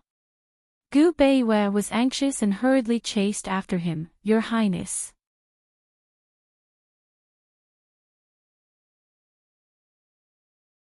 Chapter 1109. Your Highness, Bai Yanqing didn't mean to kill the princess. The princess might not be in danger. Your Highness, we still have time. The most important thing for us now is to get the Ganjiang sword. Your Highness, if you slaughter, the world will be in chaos. Bai Yanqing will succeed. Your Highness, the princess will not want to see your hands stained with blood. Your Highness, if you kill for the princess will be criticized by the world. Your Highness, saving people is more important. Maybe Bai Yanqing is still nearby. Let's continue to search and think of a way to leave. Maybe the princess will leave clues for us. No matter how Gu Beiwei tried to persuade him, Long Fei Yi ignored him and didn't respond. He dragged his sword on the ground and walked step by step to the other side of the prison cell. He was obviously angry, but in the silence, the sound of the sword dragging on the ground sounded especially lonely and even revealed a desolate aura. Was this the voice in Long Fei Yi's heart? Long Fei Yi didn't respond, so Gu Beiwei stopped. Gu followed closely and didn't stop at all. He was waiting for Long Fei Yi to start killing and couldn't wait to kill all these people. Although he couldn't save Poison Lass for the time being, he had to vent this anger. He had to vent it for Poison Lass. They had paid for themselves. Gu Beiwei looked at Long Fei Yi's tall but lonely back, his eyes solemn. Looking at the situation, it was futile to persuade him. What to do? Long Fei Yi had already started killing. He killed Mu Yuanhua and everyone in the Li clan. What's next? What would he do next? Gu Beiwei was anxious, so anxious that he didn't know what to do. His mind was blank. This was the first time in his life that he was at a loss. He had no clue and was anxious to the point of panic. Even when his internal strength was crippled and his legs were crippled, he didn't panic like this. Gu Beiwei had no choice but to give chase.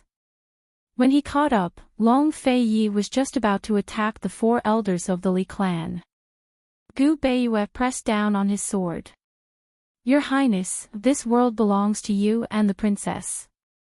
You have no right to destroy it. Long Fei Yi didn't say anything. He didn't even look at Gu Beiwei. Gu looked over. His eyes were cold, but he didn't say anything.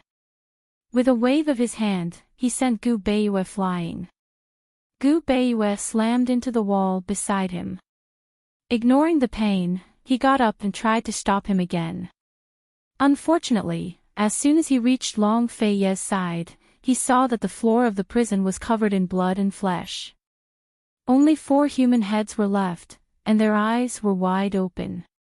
His speed was so fast that no one could stop him.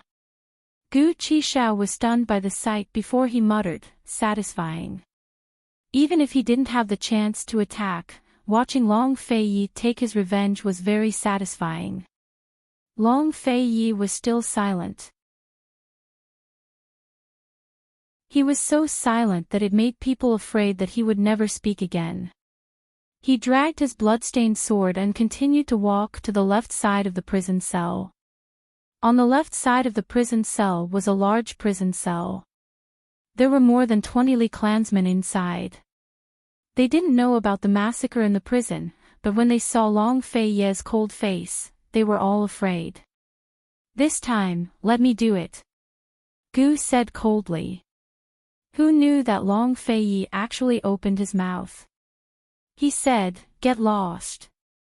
Before Gu could refute, Long Fei Yi walked into the prison cell. The 20 over people in the prison knew that there was no hope of surrendering. In order to survive, they scattered and surrounded Long Fei Yi. Suddenly, someone shouted, let's go together and kill him. As soon as his voice fell, the person's head was chopped off by Long Fei Ye's sword. When the surrounding people saw this, they were all frightened and wanted to escape. Gu kicked over and closed the prison door. What followed after was a terrifying massacre. Gu Beiyue turned his head. It wasn't that he pitied the Li clansmen who deserved to die, but he couldn't imagine that after killing this group of people, who else would Long Fei Yi want to kill? Other than this group of Li clansmen, the majority of the people were innocent. When the prison door opened, Gu Beiyue looked over. He saw Long Fei Ye's body and face covered in blood. The profound frost sword was dyed red with blood. He walked out step by step, as if he was a devil from hell. Every step was stained with blood. Behind him was a river of blood.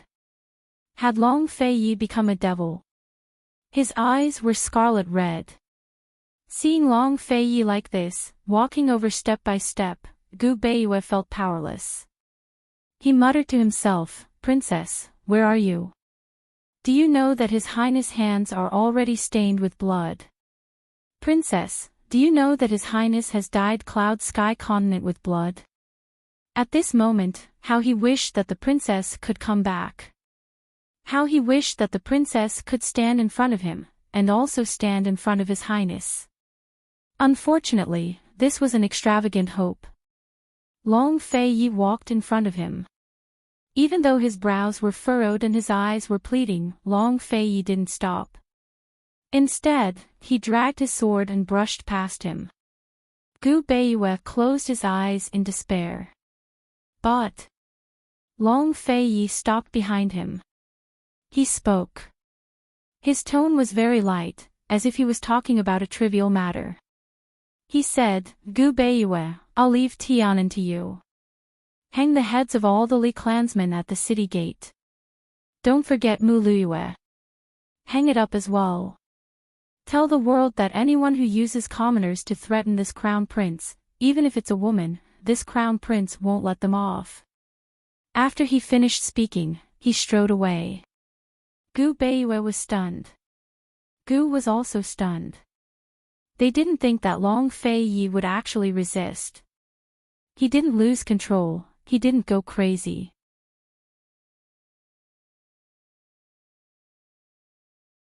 Three months later, Gu Beiyue never left Tian'an's imperial city, nor did he use his original troops to conquer the entire Tian'an country.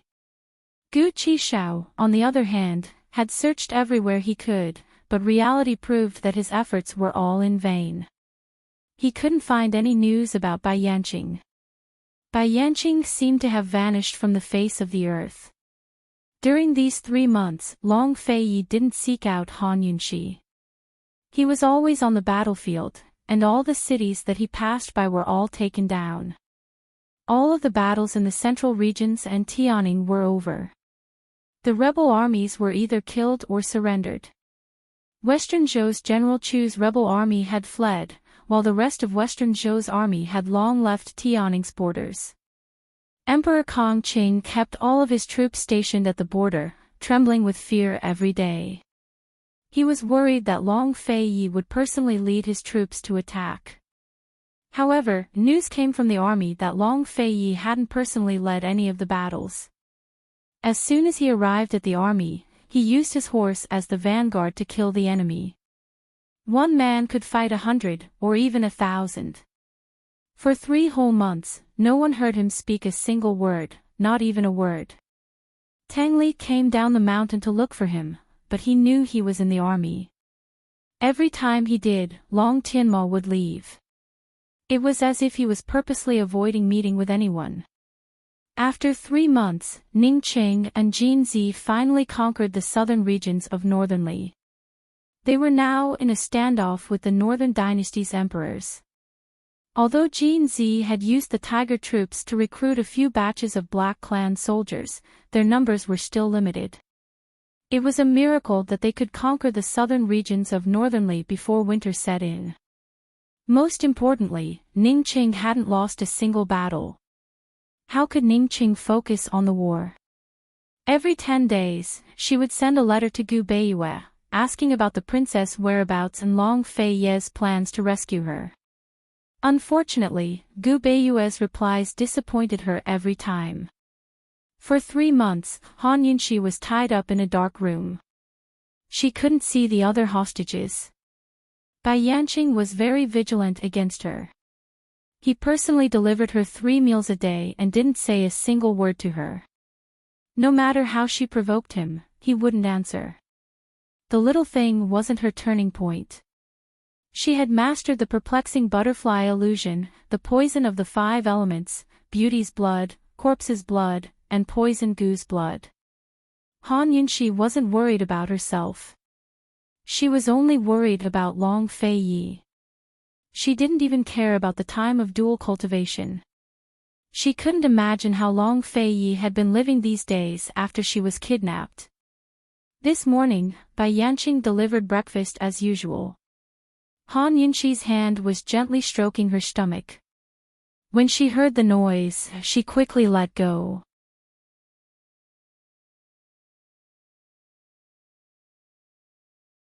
Chapter 11:10. Han Yunxi had let go of her hand because the child Long Fei Yi had been waiting for had sprouted in her womb. Hadn't she been waiting for her child as well? But now that the child was here, she couldn't immediately share her joy with Long Fei Yi. She couldn't even imagine how happy he'd be if he heard the news.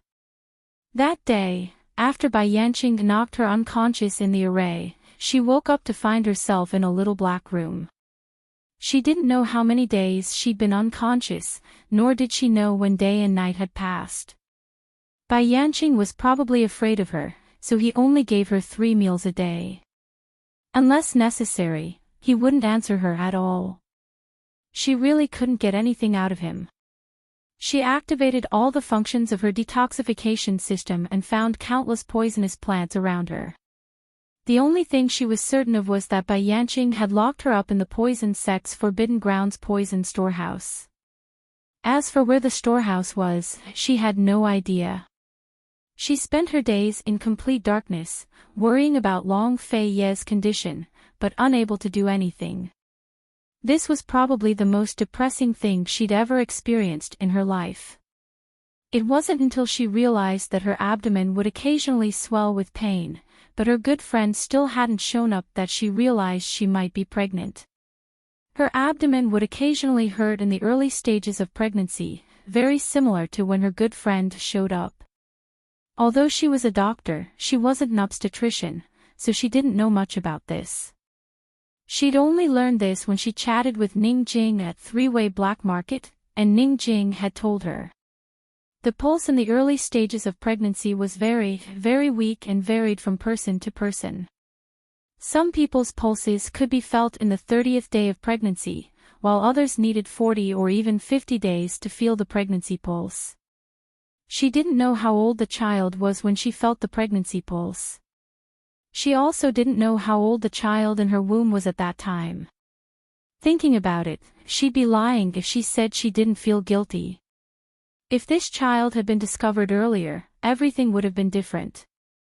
Given Long Fei Ye's temper, he'd definitely put her under house arrest in Jiangnan's Plum Blossom Sea. Although she didn't know the exact time, she could still feel the temperature change in the little black room. Medical City was located in the north, and the small dark room was shady and cool. Han Yunxi analyzed many factors and concluded that it should be autumn now. It should be between July and August. The last time she saw her good friend was in late March. If that was the case, the child should be around 4 months old. She had always been very thin, and her dress was loose. If Bai Yanqing did not look carefully, he would not be able to tell. However, she could clearly touch her bulging belly. Regardless of whether it was a boy or a girl, they were both Long Fei Yi and her flesh and blood. They were growing day by day and would soon be able to sense her emotions, hear her voice, and perceive the movements of the outside world. Han Yunxi wished so much that she could return to Long Fei Ye's side before the little fellow could hear the sounds of the outside world and perceive the movements of the outside world. She liked Long Fei Ye's deep and magnetic voice the most. Although it was naturally cold, it was still very pleasant to the ears. If the little guy heard his father's voice, he would definitely like it very much. Under Bai Yanqing's watch, her chances of escaping the poison grounds were 0, even if she knew she had escaped. Thus, her only hope was to think of a way to lure reinforcements over. Long Fei Yi and the others would definitely be searching everywhere, and the poison sect's forbidden grounds had always been guarded. In addition, she and Long Fei Yi had already sent a group of poison guards to hide in the depths of the forest after discovering the mysterious black-robed men. If she wanted to lure reinforcements over, she had to leave this little black room. Although she was anxious, Han Yunxi had never tested Bai Yanqing, much less tried any other methods. If she didn't have full confidence, rashly testing him would only increase Bai Yanqing's guard. Then it would be even harder for her to escape. She could only be patient and wait for an opportunity to make a move. Bai Yanqing opened the door and entered with a lantern as usual. The lantern immediately lit up the sealed room and Han Yunxi's face. Han Yunxi sat in a corner with her arms wrapped around her knees. Her stomach was so tightly covered that no one would be able to find any clues. Bai Yanqing sized her up, and she did the same to Bai Yanqing. When he saw her look over, Bai Yanqing gave her a friendly smile but didn't say anything. He put down the food basket and turned to leave. The food basket had 3 layers and was filled with all sorts of food and soups.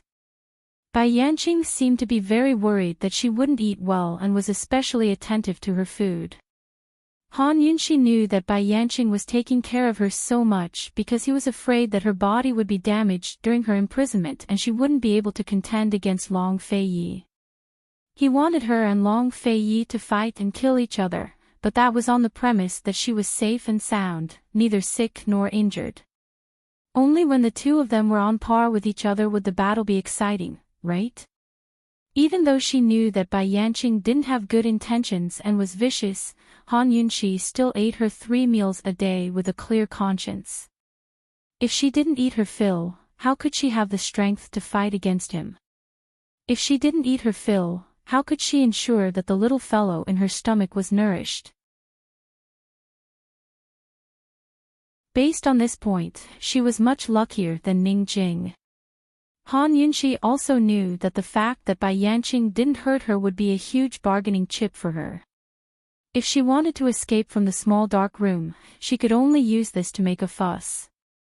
On the day of the Japanese server, Han Yunxi still couldn't think of a way. If she didn't guess wrong, it was autumn now. The time limit for her and Long Fei Ye's dual cultivation was about to come. It was only about 5 months. If she delayed any longer, she would really be afraid. On this day, Bai Yanqing came to deliver breakfast again. Han Yunxi was still huddled in the corner without saying a word. She stared coldly at Bai Yanqing. Just when Bai Yanqing walked out of the prison cell and was about to lock the door, Han Yunxi's eyes flashed with a hint of ruthlessness and suddenly let out a low howl. Bai Yanqing immediately became alert, but he didn't look over. Instead, he turned around and walked forward. Han Yunxi hardened her heart and rolled to the ground. She covered her stomach with both hands and couldn't help but cry out twice. Blood flowed out from under her skirt. Bai Yanqing looked back and hesitated for a moment. In the end, he still opened the door and entered. "Stupid girl, don't even think about." Before he could finish his words, he saw that Han Yunxi's skirt was dyed red. At the same time, he also saw that her stomach was slightly bulging. "You?" Bai Yanqing was very surprised. He smelled the scent of poison. He thought that Han Yunxi was going to play some tricks again. He didn't expect that Han Yunxi was actually pregnant. Furthermore, she poisoned herself to abort the child. Even a vicious tiger won't eat its cubs. "Ah, you little girl, old man really underestimated you." Bai Yanqing sneered. Han Yunxi's face was filled with pain as she looked up. I'd rather Long Fei Yi not know about his existence than let him kill his own flesh and blood with his own hands. I'll be the villain. This sentence successfully aroused Bai Yanqing's interest. He laughed with great interest. TSK. 5 months later, your family of 3 will be reunited. It will be very interesting. There won't be a family of 3. Bai Yanqing, don't worry, I'll accompany my child. Han Yunxi said coldly, 5 months later, even if we're at the gates of hell, our family of 3 will still be reunited.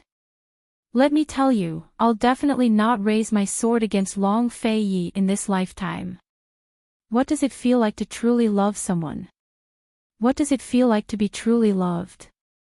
You won't use it. Bai Yanqing was stunned. Han Yunxi's skirt was stained with more and more blood. No. You can't die. Your child can't die. Absolutely not.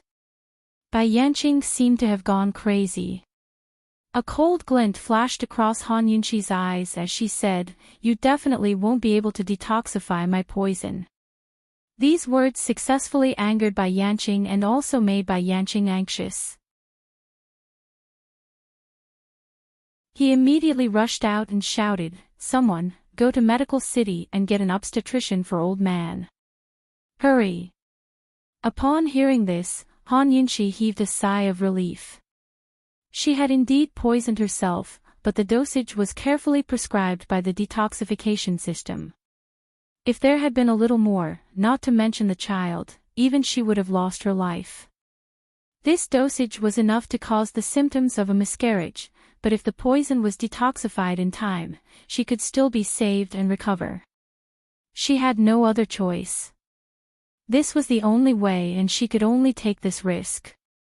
She had already made preparations. They would either live together or die together. She had thought of countless methods. She had thought of falling down and taking safflower. However, using poison was the safest and the one she could control the most.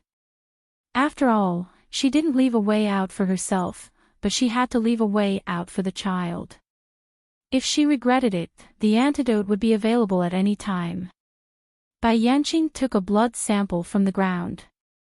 After pondering for a while, he quickly prepared an antidote and forced Han Yunxi to take it. However, the attendant still hadn't found the doctor.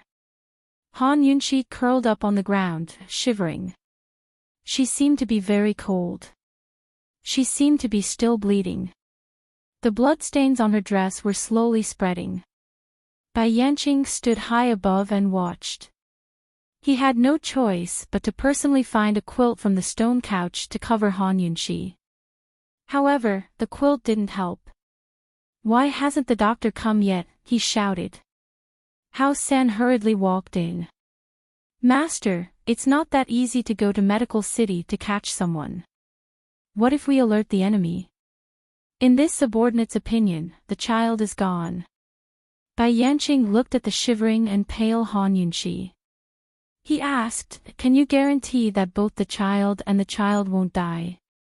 Han Yunxi had just threatened him like this. Hao San didn't understand medicine, let alone obstetrics. He didn't dare to answer. If the child was gone, the master would have less fun. However, if Han Yunxi was gone, it would be a big deal. I've already sent people to find the doctor. They will catch him as soon as possible. Hao San spoke truthfully. Cold, Han Yunxi was sober. She was indeed very cold, but not as cold as she appeared. Bai Yanqing, it's useless. Goodbye. If you want to see Long Fei, help the two of us say goodbye to him. The blood seemed to be flowing more and more, dyeing a large area of the thatch red. Bai Yanqing and Hao San didn't go to the extent of lifting Han Yunxi's skirt. They didn't know that Han Yunxi's condition wasn't that serious. Most of the blood that flowed later came from her leg. Even if it was delayed for another 2 hours, Han Yunxi could still hold on. As far as they were concerned, Han Yunxi had the potential to bleed out a lot. Bai Yanqing's eyes narrowed into a straight line. He was angry and anxious. He was only a poison master, not even a poison doctor. He didn't have any way at all. He grabbed Hao San's collar and asked angrily, "Why hasn't the doctor come yet?" "Why?" Hao San was even more anxious than him. He suddenly had an idea. "Master, the doctor must be on the way. Why don't we take her to see Ning Jing and Su Xiaoyu? Ning Jing has given birth before, and Su Xiaoyu has been by Gu Beiyue's side for a long time. She knows medicine."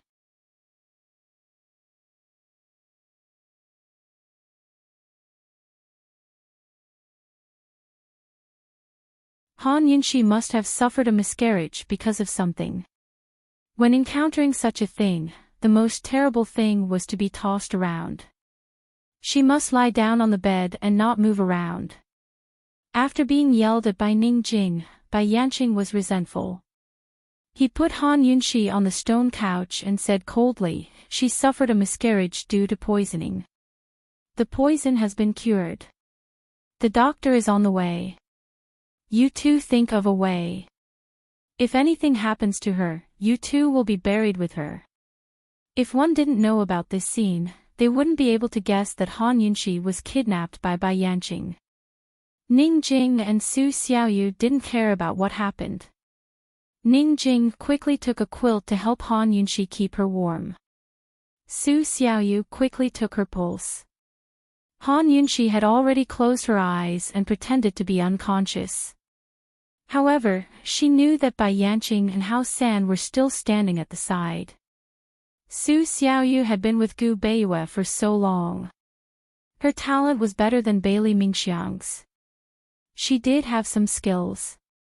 When she took her pulse, she felt that something was wrong. Although her master's fetus was affected and she had lost a lot of blood, there were no signs of bleeding from a miscarriage. Where did the blood on her dress come from? If she really lost so much blood because of a miscarriage, the child would be in a very dangerous situation. Even the adult would be in danger. However, judging from her pulse, as long as she took the medicine in time and stayed in bed for about a month, the child would be saved. Her master's current danger wasn't caused by the miscarriage, but by this bleeding wound. If the bleeding wasn't stopped, the consequences would be unimaginable. Su Xiaoyu was a shrewd person. She glanced at her master and saw that her master's eyes were tightly shut. She more or less guessed the reason. She turned back to look at Bai Yanqing. "Pen and paper, hurry up. I want to prescribe medicine to stop the bleeding. If you wait any longer, not to mention the child, even the adult will die. Hurry up. What kind of hemostatic medicine do you want?" Hao San quickly asked. Before Bai Yanqing could reprimand him, Su Xiaoyu angrily said, "Do you think it's a knife wound? Do you think it's something that can be casually used to stop the bleeding?" "Pen and paper," Bai Yanqing said coldly. Hao San hurriedly went to get it. Su Xiaoyu prescribed a bunch of medicine, including hemostatic medicine and pregnancy-stabilizing medicine.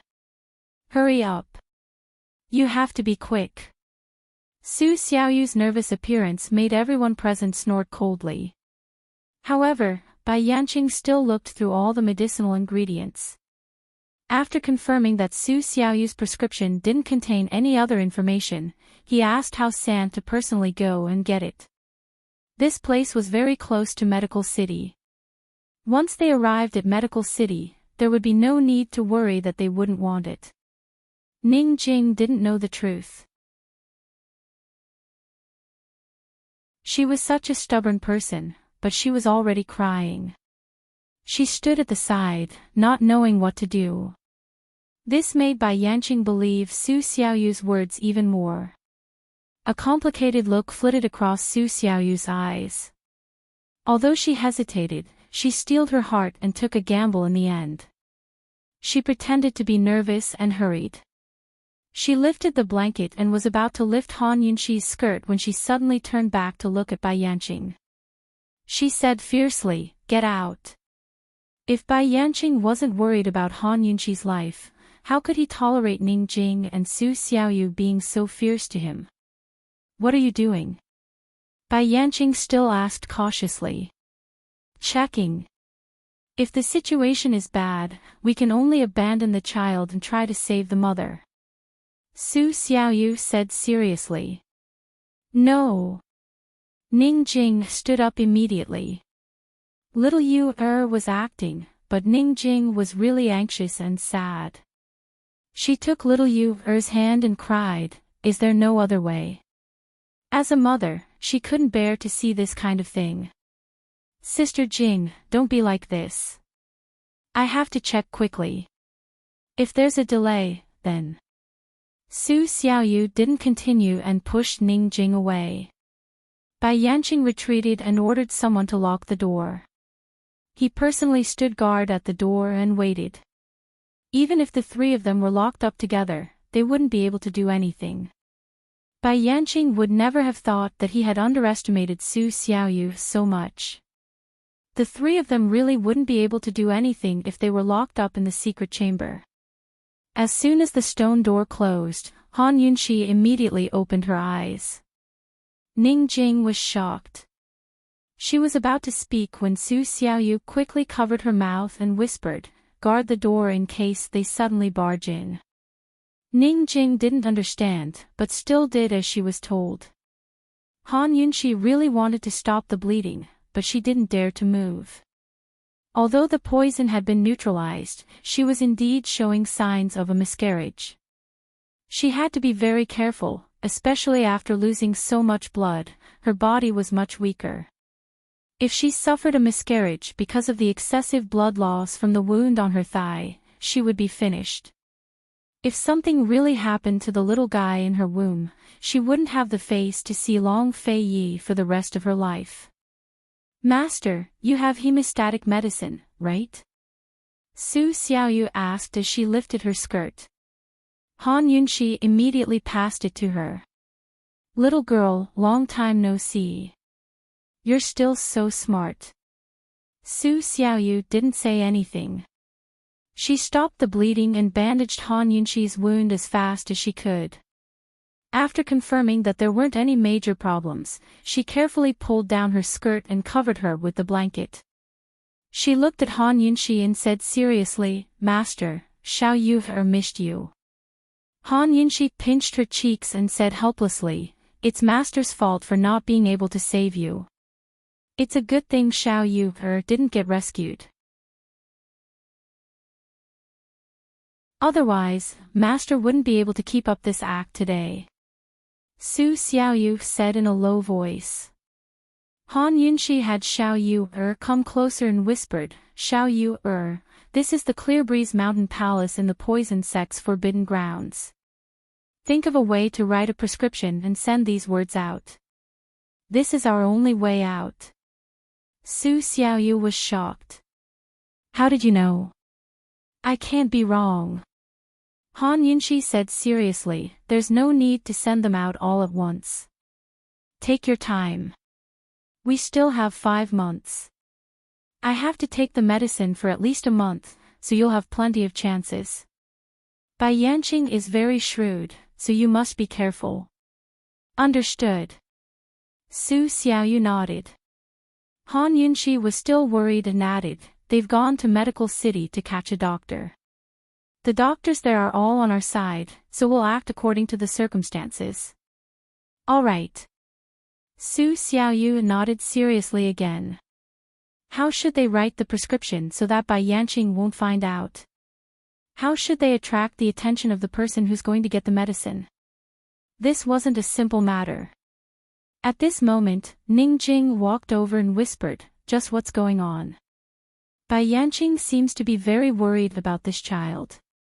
Han Yunqi told them everything in a low voice. Ning Jing couldn't help but frown. "How dare you? I had no choice. If I didn't take this risk, his father and I would lose our lives. He wouldn't be able to live either." Han Yunqi gently stroked her stomach, pushing her guilt and heartache to the bottom of her heart. Su Xiaoyu adjusted herself and went to open the door, asking anxiously, "Where's the medicine? Where's the medicine? Why isn't it here yet? What's the situation?" Bai Yanqing asked. "His life isn't in danger for the time being, and the child is safe. But if the medicine doesn't come soon, even Dr. Gu can't do anything about it." Little Yu was so anxious that she was about to stomp her feet. Bai Yanqing paced back and forth. At this moment, Han Yunxi pretended to suddenly wake up and immediately wanted to get off the bed. Ning Jing followed suit and quickly stopped her. "Han Yunxi, are you crazy? Do you want to die?" "I don't want it anymore," Han Yunxi said word by word. Seeing this, Bai Yanqing grabbed Su Xiaoyu's neck with one hand and said angrily, "Stupid girl, if you die, old man will bury everyone with you." Han Yunxi didn't dare to move anymore. Ning Jing quickly helped her lie down. She looked at the ceiling with a look of despair, but she secretly heaved a sigh of relief in her heart. At this moment, two attendants escorted a female physician over. Little Yu had never seen her before, but Ning Jing felt that she looked familiar. She couldn't remember where she had seen her before. Little Yu was about to talk about her condition, but Bai Yanqing stopped her. The female physician had traces of crying on her face. She glanced at Ning Jing and seemed to want to say something but didn't dare to. She stood there foolishly. "Go over and take a look," Hao San urged. The female physician jumped in fright and quickly walked over to the bed. When she saw Han Yunxi, she was shocked.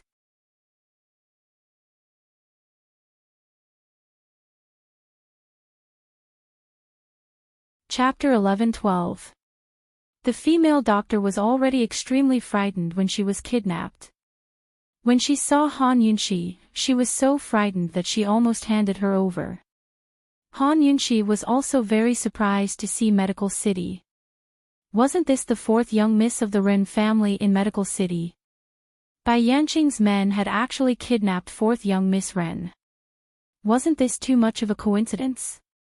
Fourth young Miss Ren had very high attainments in obstetrics.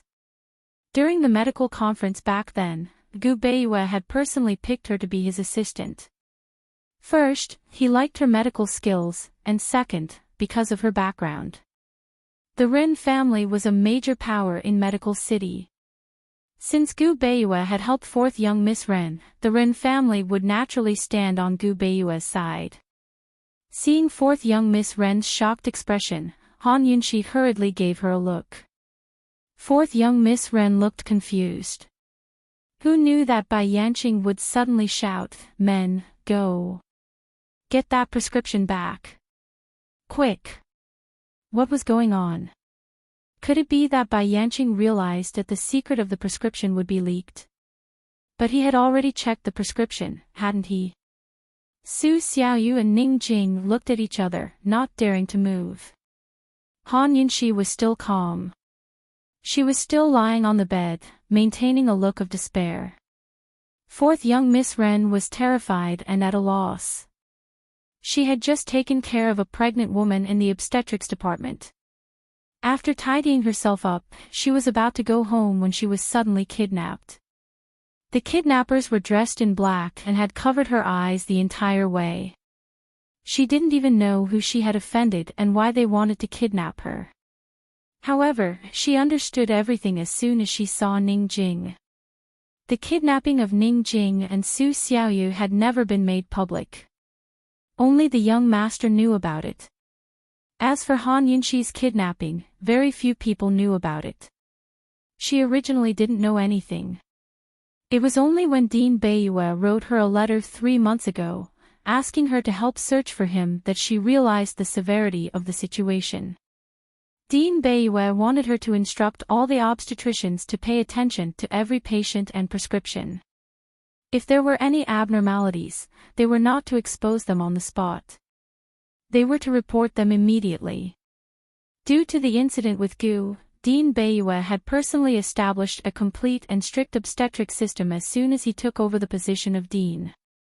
On the one hand, the doctor's right to examine and treat pregnant women was abolished, and professional obstetrics and gynecology clinics were established. There were very strict prescriptions for medication. Unless it was a professional obstetrician, no doctor was allowed to prescribe medication to pregnant women. On the other hand, they had joined forces with Medicine City and issued a strict ban on the sale of medicine. Without a prescription from an obstetrician or a prescription that had been reviewed, no pharmacy was allowed to sell medicine to pregnant women. Although this method couldn't stop a psychopath like Gu Yuntian, it could, to a certain extent, prevent medication mistakes and medical accidents. This was what Gu Bayue had learned from the incident with Gu. It was also the first major thing he did after taking over Medical City. Apart from setting up professional obstetrics and gynecology clinics, Gu Bayue had fourth young Miss Ren take charge. On one hand, they used the Medical Academy's obstetrics and gynecology classes as a base to expand the number of obstetricians.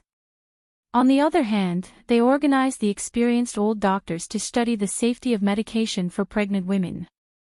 The old doctors went to study the safety of medication, so fourth young Miss Ren was naturally in charge of everything in the obstetrics department.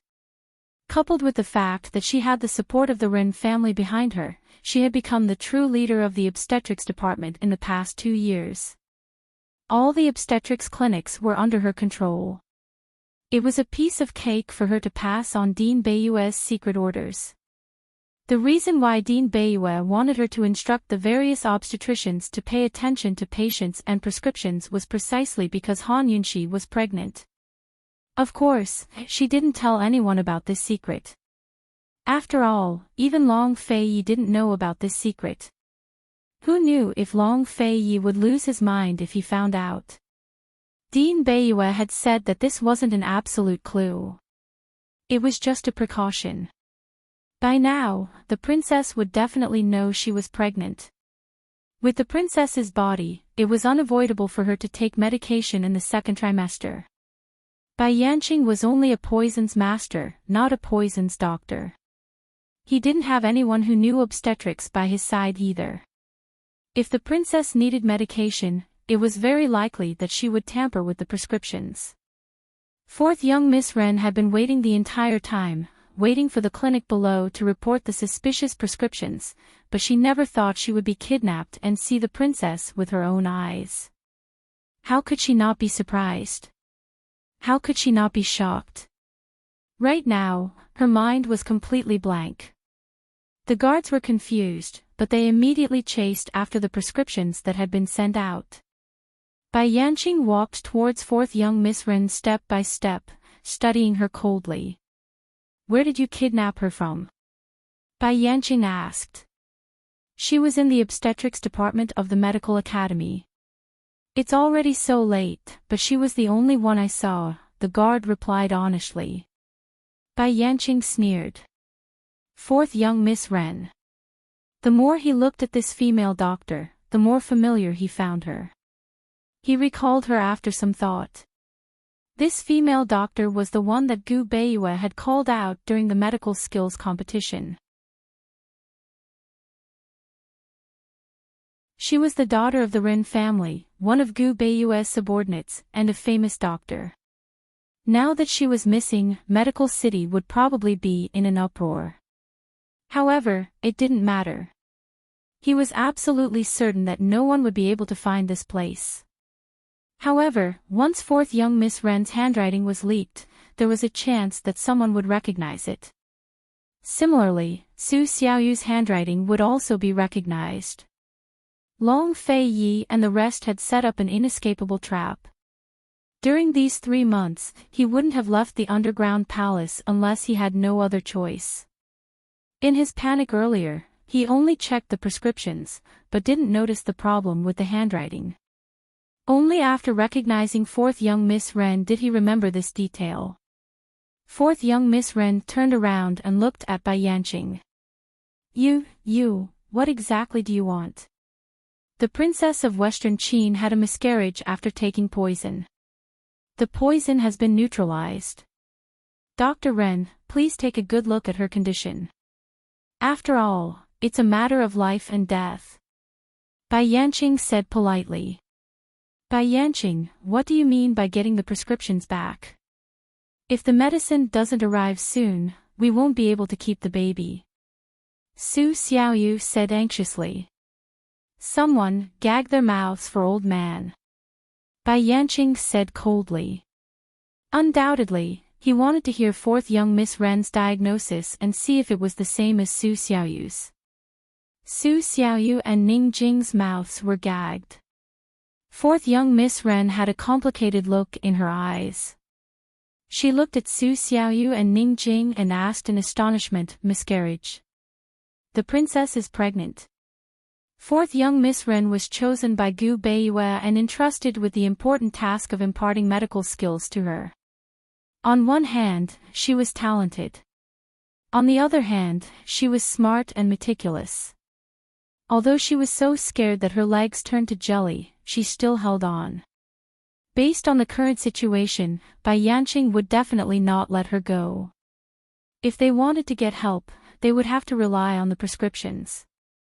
Based on Bai Yanqing's attitude, if they wanted to give him the prescriptions, they would have to first dispel his doubts and second, they would have to explain the princess's condition to him. Bai Yanqing had already speculated that Long Fei Yi didn't know about Han Yunqi's pregnancy. After hearing fourth young Miss Ren's words, he believed it even more. He didn't say anything. Fourth young Miss Ren hurried forward to take Han Yunqi's pulse. With Bai Yanqing standing at the side, Han Yunqi couldn't give fourth young Miss Ren any meaningful glances. She looked at the ceiling in despair, but her heart was in turmoil. Fourth young Miss Ren was one of the people Gu Beiyue liked. She really hoped that Gu Beiyue didn't misjudge her. Fourth young Miss Ren had to be smart and quick-witted. Fourth young Miss Ren's medical skills were much better than Su Xiaoyu's. Soon, she figured out Han Yunqi's condition. Although it was a miscarriage, it wasn't serious. If she guessed correctly, Han Yunqi's bleeding wasn't caused by a miscarriage, but an illusion. In other words, Han Yunqi had lied to Bai Yanqing. Why would Han Yunqi risk her unborn child to deceive Bai Yanqing? Fourth young Miss Ren more or less understood what was going on when she recalled that Bai Yanqing had just taken back Su Xiaoyu's prescription. She let go of Han Yunqi's hand and said anxiously, "You have to take the medicine quickly. The sooner the better. Your Highness, you have to hold on no matter what. The child is innocent. You have to hold on." Her reaction was similar to Su Xiaoyu's. Bai Yanqing's doubts were dispelled. Fourth young Miss Ren suddenly knelt down. "Old senior, please save the child. The child is innocent. The grudge between you and the princess is an adult's matter. The child hasn't even spoken yet. He's too innocent. Someone, bring her a brush and ink." Bai Yanqing personally helped fourth young Miss Ren up and said hypocritically, "Don't worry. As long as you save the child, old man will definitely let you go." Fourth young Miss Ren's hands, which were hidden in her wide sleeves, were trembling. However, she persevered and nodded repeatedly. "Hurry up and bring me the medicine. I'll be able to save the child." The attendant brought over a brush, ink, paper, and inkstone, and fourth young Miss Ren started writing anxiously. Su Xiaoyu and Ning Jing watched in a daze. They didn't expect this crying nurse to cooperate with them so seamlessly. Han Yunqi was still staring at the ceiling as if it had nothing to do with her even if the sky collapsed. However, she was already relieved. She didn't know whether she should thank Gu Beiyue or fourth young Miss Ren. Was she considered one of the guardians of the Shadow Clan? After fourth young Miss Ren finished writing the prescription, Bai Yanqing looked through it and found that there were only 2 or 3 ingredients missing from Su Xiaoyu's prescription. "Someone, make a copy and bring it over immediately," Bai Yanqing ordered. This time, Han Yunxi almost laughed out loud. She originally thought that this prescription would be difficult to send out, or that Bai Yanqing would personally look for the medicine instead of going to the pharmacy to get it.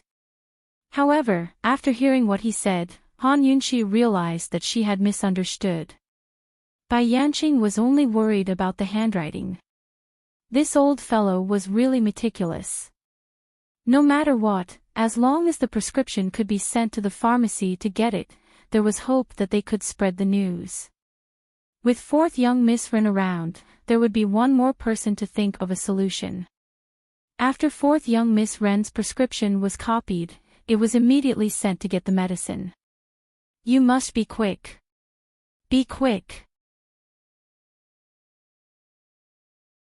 Fourth young Miss Ren emphasized as she said to Bai Yanqing, "Senior, I have to give the princess first aid treatment. If the medicine doesn't arrive in time, she can still be saved for a while." Seeing fourth young Miss Ren's serious expression, not to mention Bai Yanqing, even Ning Jing and Su Xiaoyu almost believed her. Bai Yanqing agreed. Fourth young Miss Ren said, "Get a maidservant here. I need someone to help me." Bai Yanqing didn't have a maidservant by his side. He hesitated for a moment and said coldly, "Ning Jing, stay here. Take Su Xiaoyu away." Although Su Xiaoyu was younger than Ning Jing by 10 years, Bai Yanqing was even more worried about Su Xiaoyu. Su Xiaoyu's temper was very similar to Bai Yuqiao's, but she was smarter than Bai Yuqiao. Naturally, Bai Yanqing had to stay out of the way. Bai Yanqing and Su Xiaoyu went out together. Su Xiaoyu gloomily stared at Bai Yanqing the whole way. She had already sworn countless times in her heart that if Bai Yanqing fell into her hands, she would definitely serve him well.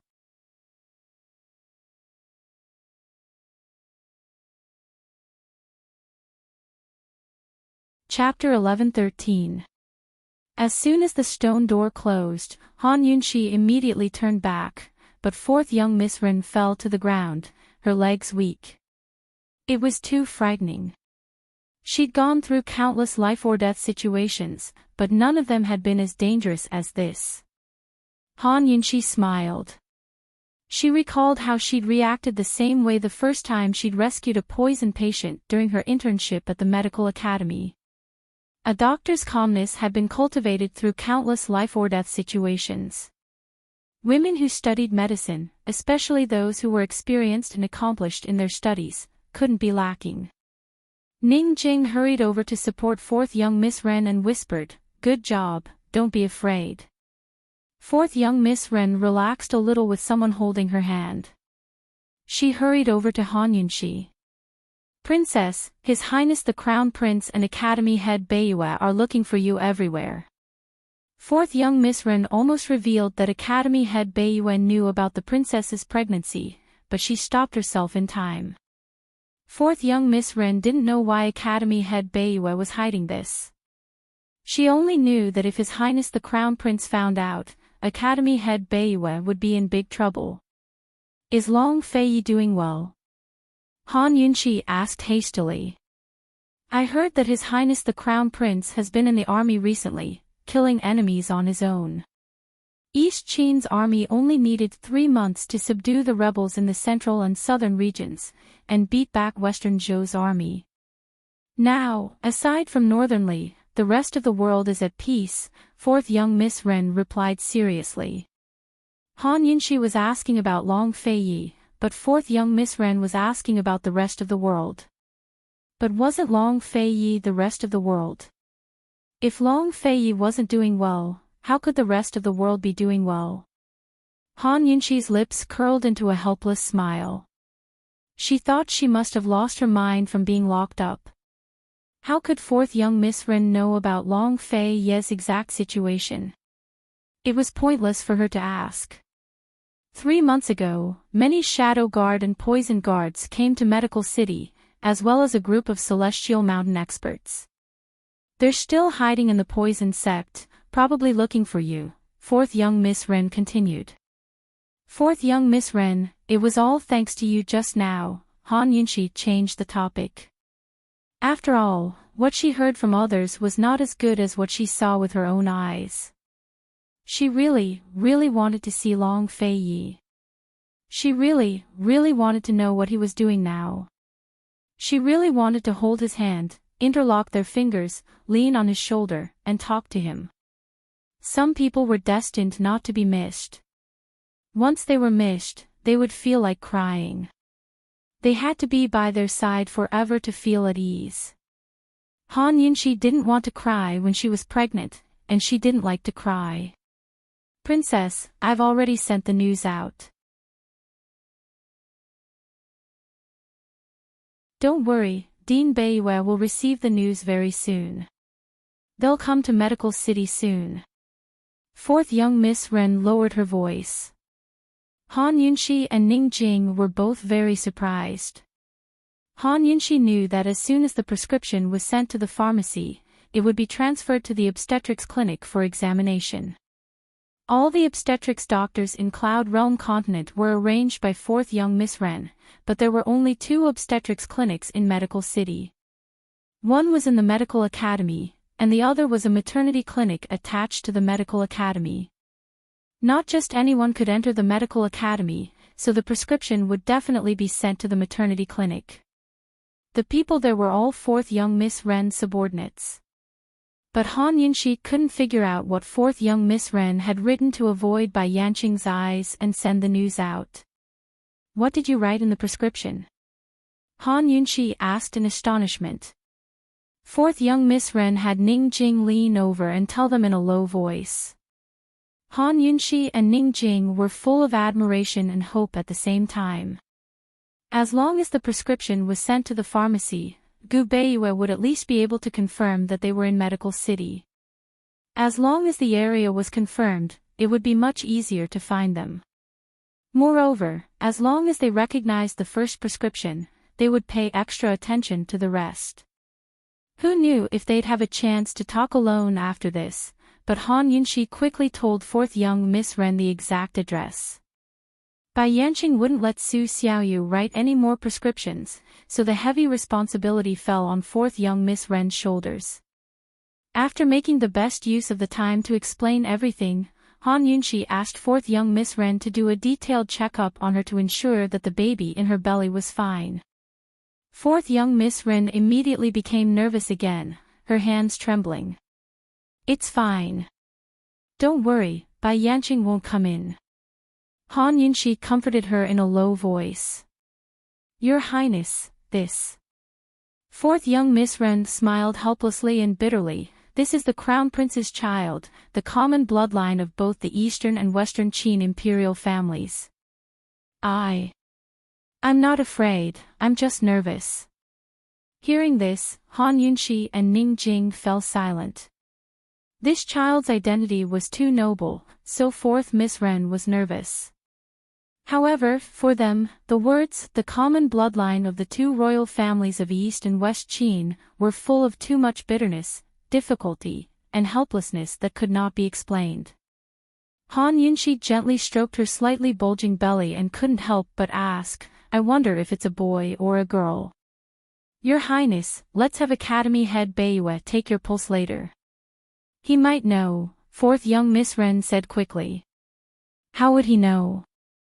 Han Yunxi said helplessly. There's a saying in obstetrics that the pulse can tell the gender. But I've never seen it before. Academy head Beiyue's medical skills are so amazing, he might be able to diagnose it. Fourth young Miss Ren smiled. Then we'll have to find him secretly. We can't let anyone know. Han Yunxi also smiled. For the past 3 months, they had been locked up in a small dark room with no one to talk to. They didn't even dare to look at the baby. This joy could only be shared today, and it could only be discussed today. No matter how strong a person was, they would be terrified after being pregnant. What could be more nerve-wracking than giving birth to a new life? Although they could only talk for a while, Han Yunxi was in a much better mood.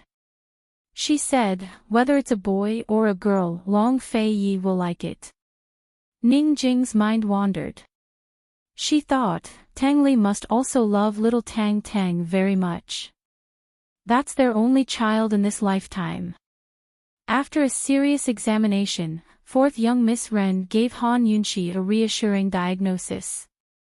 She said, Your Highness, she'll be fine as long as she stays in bed before the medicine arrives. Okay. Han Yunxi nodded seriously. Fourth young Miss Ren and Ning Jing didn't dare to delay for too long. Fourth young Miss Ren took out the needle box from Han Yunxi's medical bag and pretended to put away the needles. Ning Jing went to knock on the door. Bai Yanqing came in personally and looked around. When he saw that Han Yunxi was still staring at the ceiling expressionlessly, he said harshly, Girl, your child's life is worth several people's lives. Hee, don't let the child bear a life debt before it's even born. It won't be able to reincarnate. Han Yunxi turned around and glared at him. Bai Yanqing was very satisfied and left with a big laugh. Bai Yanqing left fourth young Miss Ren behind and separated Ning Jing and Su Xiaoyu into two separate rooms. Bai Yanqing was waiting for these few months to pass. Han Yunxi and the others were also waiting for the attendants to deliver the medicine. Fourth young Miss Ren's prescription was only in Medical City, so it wasn't easy to find it in the wild. The poison sect had taken over most of Medical City's grasslands and forests, so the medicinal herbs were all poisonous. Thus, the attendants had to go to the medicine hall if they wanted to get the medicine as quickly as possible. Once the medicine arrived, it meant that the prescription had been checked by a gynecologist. The wait was forever long.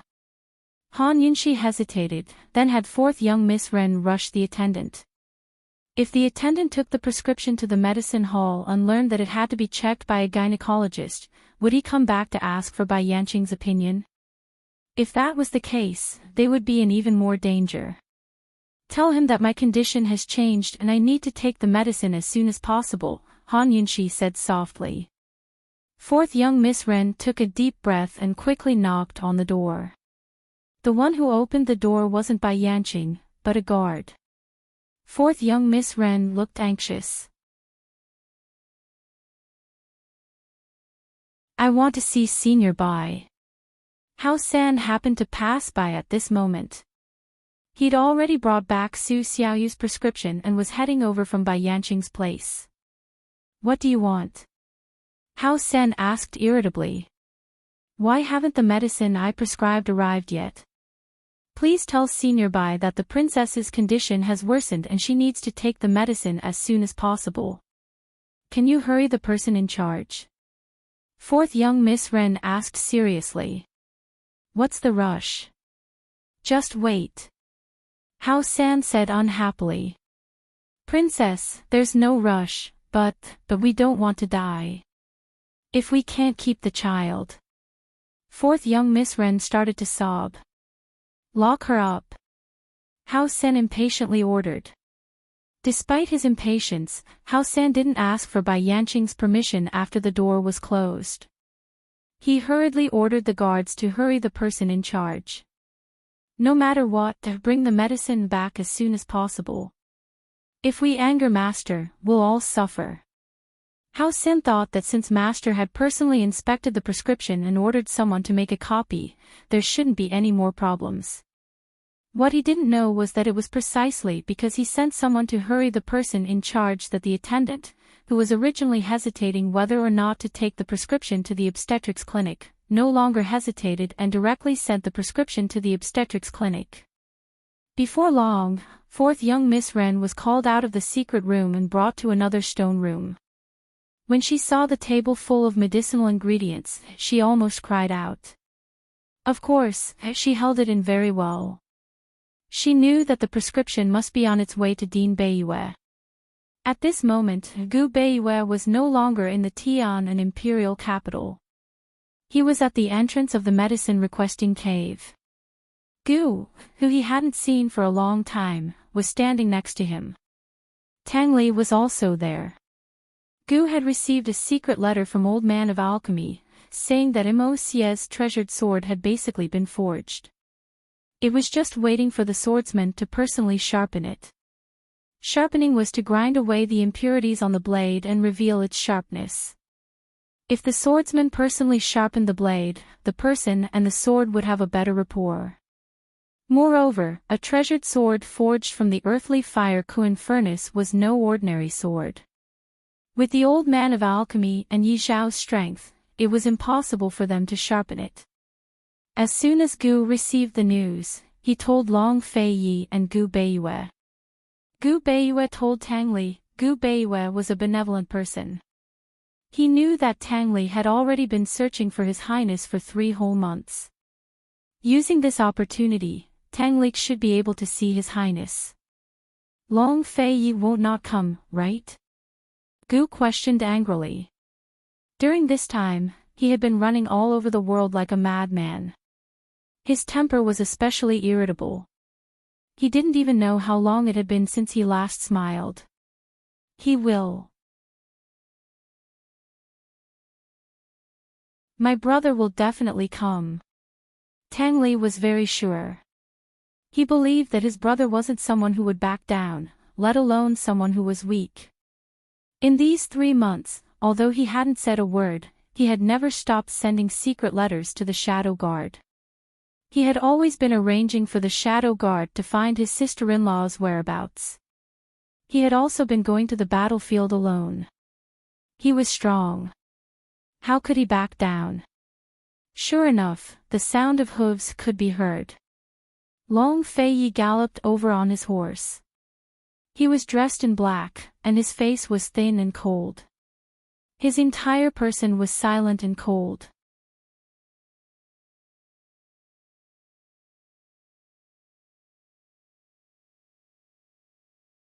Chapter 11-14. He finally saw Long Fei Yi. Before Long Fei Yi even reached the medicine-requesting cave, Tang Li had already dashed over. He stood in the medicinal field, waving and shouting, "Brother! Over here! Over here!" Tang Li was extremely excited. Helpless, Long Fei Yi directly rode past him on his horse, leaving him covered in dust. Gu Beiyue stood beside the medicine-requesting cave. Gu purposely blocked the entrance of the cave with his arms crossed in front of his chest. Long Fei Yi dismounted from his horse. He didn't say anything and directly reached out to push him. Gu pressed down on his hand. Long Fei Yi waved his hand and directly pushed Gu to the side. He strode into the cave. Gu and Gu Beiyue looked at each other. They didn't say anything and hurriedly followed in. Tang Li was the last to enter the palace. He chased after them without letting go. The mechanism of the medicine-requesting cave had long been shut down by the old man of alchemy. They quickly arrived at the elixir-refining cave. Long Fei Yi stood there expressionlessly. The others were shocked by the scene in the cave. There were only 3 people in the elixir-refining cave. The old man of alchemy, Yi Xiao, and the lady boss. The lady boss sat quietly at the side. She hung her bones as if she was immersed in her own world. Everything around her had nothing to do with her. The old man of alchemy and Yi Xiao stood at the top of the celestial fire furnace. Both of them were shirtless and sweating profusely. Their faces were bright red from the reflection of the fire in the furnace. The old man of alchemy had really put in a lot of effort. He had actually emptied all the medicinal pills in the celestial fire furnace. He had opened up all the compartments in the furnace and used qi to turn into fire to forge a treasured sword. Through the small window of the celestial fire furnace, one could vaguely see a treasured sword hanging in the blazing fire in the furnace. It seemed to be waiting for its master's call. Looking at the blazing celestial fire furnace, everyone couldn't help but feel reverence. This was a divine weapon after all. Only a divine weapon could reforge a peerless treasured sword in such a short time. It could bear the ancient power of Mo Xie's sword spirit. No wonder the old man of alchemy and Yi Xiao had to wait for Long Fei Yi and the others to forge the sword. From the looks of it, the two didn't even have the power to summon the treasured sword. When they saw that Long Fei Yi and the others had arrived, they were both Yi and the celestial fire. Although it was regretful that they didn't see Han Yunxi with them, at least the two of them had exhausted all their strength to finish forging the sword before the dual cultivation deadline. Once the treasured sword was forged, the dual cultivation would have a higher chance of success, wouldn't it? Once the treasured sword was forged, Long Fei Yi could wholeheartedly search for Han Yunxi, wouldn't it? The old man of alchemy looked at Gu for a moment, as if he wanted to say something to him. However, he didn't say anything in the end. When Gu wrote a letter asking him to use the celestial fire furnace to forge the sword, he immediately agreed.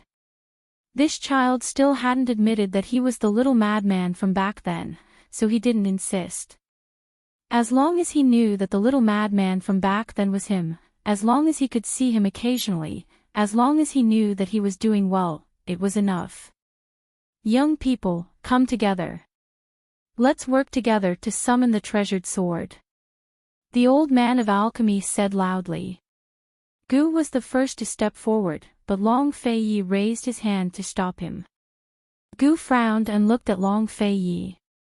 Long Fei Yi ignored him and looked at the celestial fire furnace coldly. Then, he suddenly flew up into the air. Gu wanted to go, but Gu Beiyue stopped him. Let His Highness go by himself. That's the sword he wants to give to the princess. The old man of alchemy and Yi Shao saw Long Fei Yi stop Gu. Seeing that he didn't say a word and came over aggressively, the two of them tactfully moved aside. This fellow wanted to summon the treasured sword with his own strength. He was really arrogant. However, with his powerful dual internal energy, he did have the qualifications to be arrogant. He could even take the Ganjiang treasured sword, so how could he summon this newly forged treasured sword? Although this newly forged treasured sword was stronger than countless treasured swords in the world, it was still not stronger than the king of 10,000 swords, Ganjiang. After the old man of alchemy and Yi Shao retreated, Long Fei Yi stood alone on the towering celestial fire furnace. His expression was cold and his eyes were cold. His eyes were lowered. He was clearly looking at the sword in the furnace, but he gave people the feeling that he was above the 9 heavens, looking down on the world with cold eyes. That thin voice sounded especially cold and lonely under the illumination of the fire. Han Yunxi wasn't here. What else could his eyes hold? He stood at the edge of the huge furnace with his eyes lowered. His face was expressionless.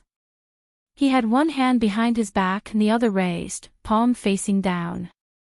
What others thought was difficult was as easy as flipping his hand for him. He grabbed at the air with one hand and a series of clang clang clang sounds came from the celestial fire furnace. The treasured sword was trembling and rising up in the raging fire. Seeing this scene, even Gu Beiyue was convinced, let alone Gu. However, Tang Li didn't see Long Fei Yi's strength. He saw Long Fei Yi's silence and loneliness. In these 3 months, he had been looking for Long Fei Yi. Today, he finally saw him, but he would rather never see him today. Too similar. No, it couldn't be said that they were similar, because it was even more than that. The current Long Fei Yi was so similar to the Long Fei Yi who had been silent for a year. Apart from the similarities, there was a man's loneliness and an indescribable sorrow. As powerful as he was, he couldn't protect the person he loved the most. Wasn't this a kind of sorrow for him? Just as Tang Li was distracted, there was a sudden loud clang. The celestial fire furnace shook violently. The huge furnace seemed to be swaying and could topple over at any time. The raging fire in the furnace seemed to overflow at any time and burn everything here. No matter how the celestial fire furnace shook, Long Fei Yi was like Mount Tai, standing tall and unmoving.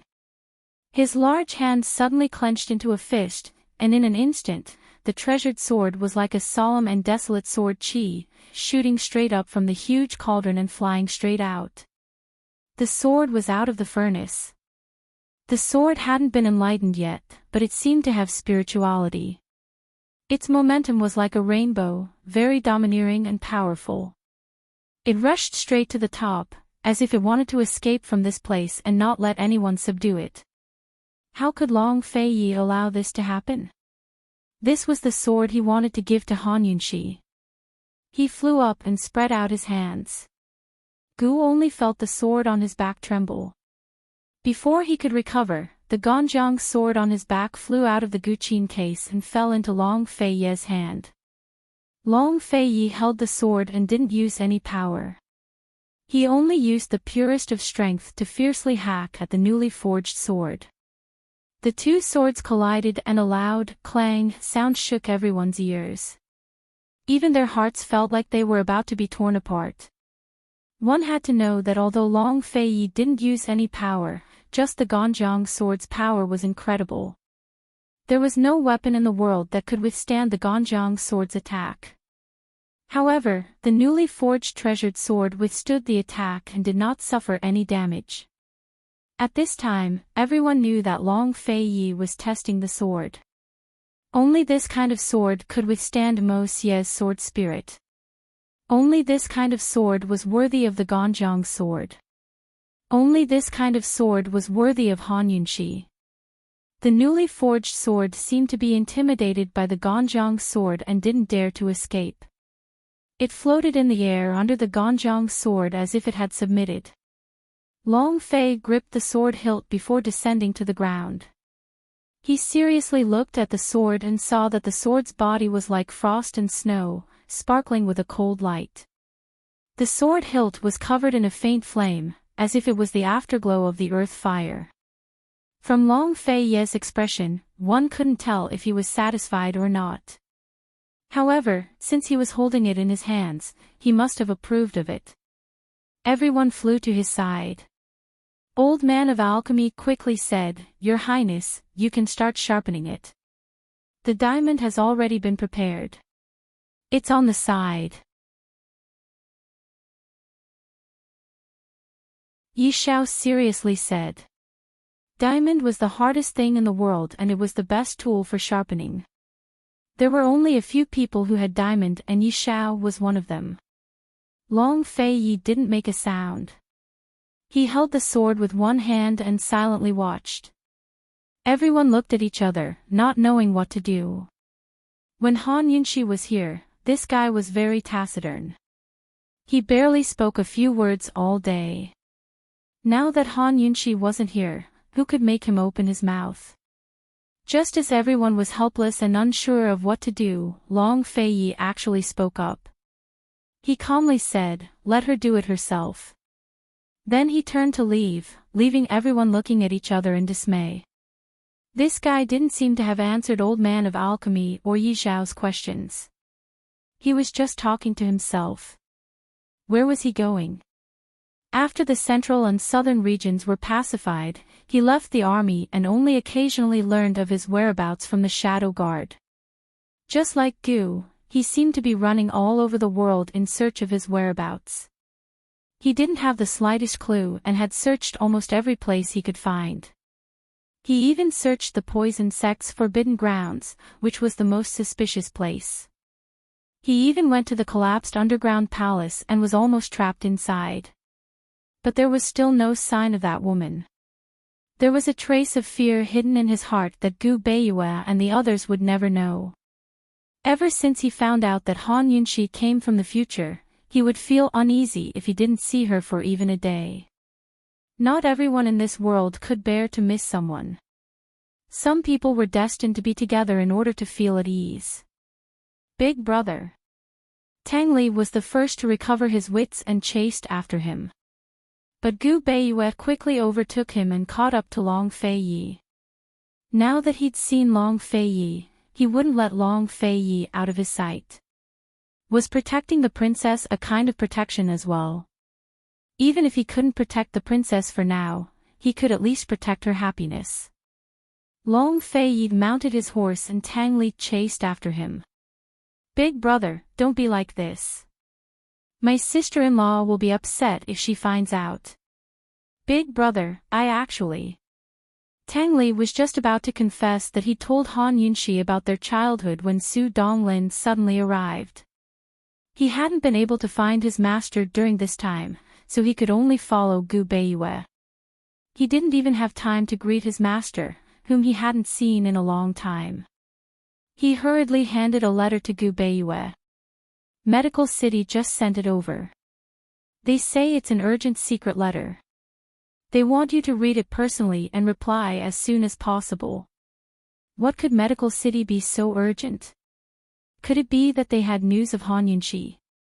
Long Feiyi, who was just about to leave, immediately looked over and said coldly, "What is it?" As expected, only things related to Han Yunxi could make him open his mouth.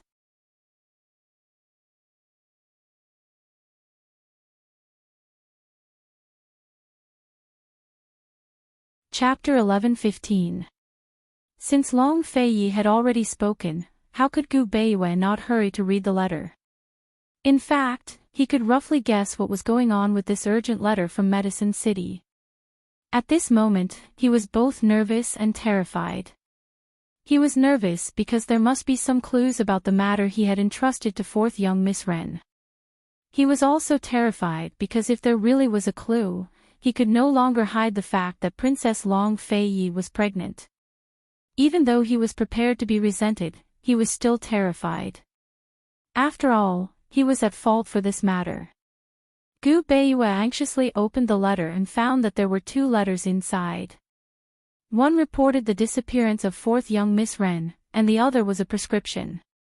Today was the morning of the 5th day of the new year, and fourth young Miss Ren had gone missing on the night of the 3rd. This secret letter had been sent from Medical City to Medicine Hut in less than 2 days, which was quite fast. Less than 4 hours after fourth young Miss Ren's disappearance, someone had brought this prescription to the obstetrics hall for a doctor to examine. When Long Feiyi dismounted, Gu Beiyue took the initiative to hand over the letter and prescription to him. Gu and the others also hurried over. However, apart from Gu Beiyue, no one else could see how this had anything to do with Han Yunxi's whereabouts. Fourth young Miss Ren is a doctor of obstetrics, right? Gu asked curiously. Gu Beiyue glanced at Long Feiyi helplessly, but he didn't delay or hesitate. He said, "Everyone, take a look at the prescription first." It was sent to the obstetrics hall for a checkup after fourth young Miss Ren went missing. And then? Gu still didn't understand. Long Feiyi's brows furrowed as he waited, but he was about to lose his patience. At this time, Tang Li interrupted, "There's a problem with this prescription. Purple forest grass, chestnut green, and 10-direction wonder bud are all forbidden medicines." Who wrote this prescription? Other than Gu Beiyue, all the men present did not know about the medical school's reform of the obstetrics department, but Tang Li was very clear about it. Back then, he had made ample preparations for Ning Jing's baby. Not only had he hired the most experienced midwife, but he had also hired several obstetricians to wait at the Tang sect. Among the things he had to take note of in his booklet, there were things like forbidden drugs for pregnant women. He had memorized all the forbidden drugs that Gu Beiyue had told him. Long Feiyi ignored Tang Li and looked at Gu Beiyue coldly. Obviously, Tang Li only knew the tip of the iceberg, but not the whole story. Yes, get rid of the 3 forbidden drugs. This is a prescription for pregnant women to prevent miscarriage. Judging from the combination of the herbs and the use of the dosage, it is very professional.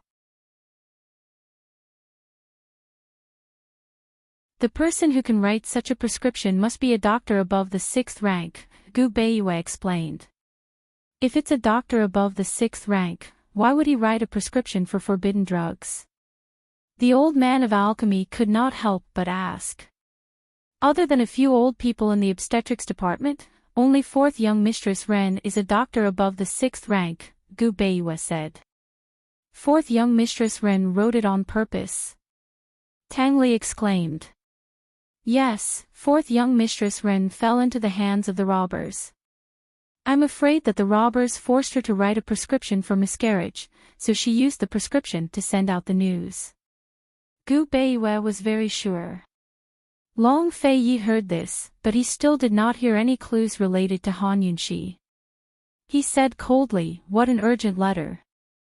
An urgent letter was a letter used by the Shadow Guard to deliver the most urgent information. Unless it was an important or urgent matter, the Shadow Guard would not use it.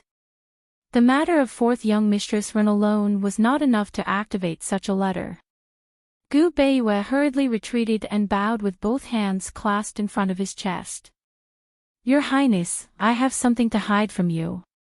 I dare not hope that your Highness will punish me, but please calm down. You can punish me after you find the princess."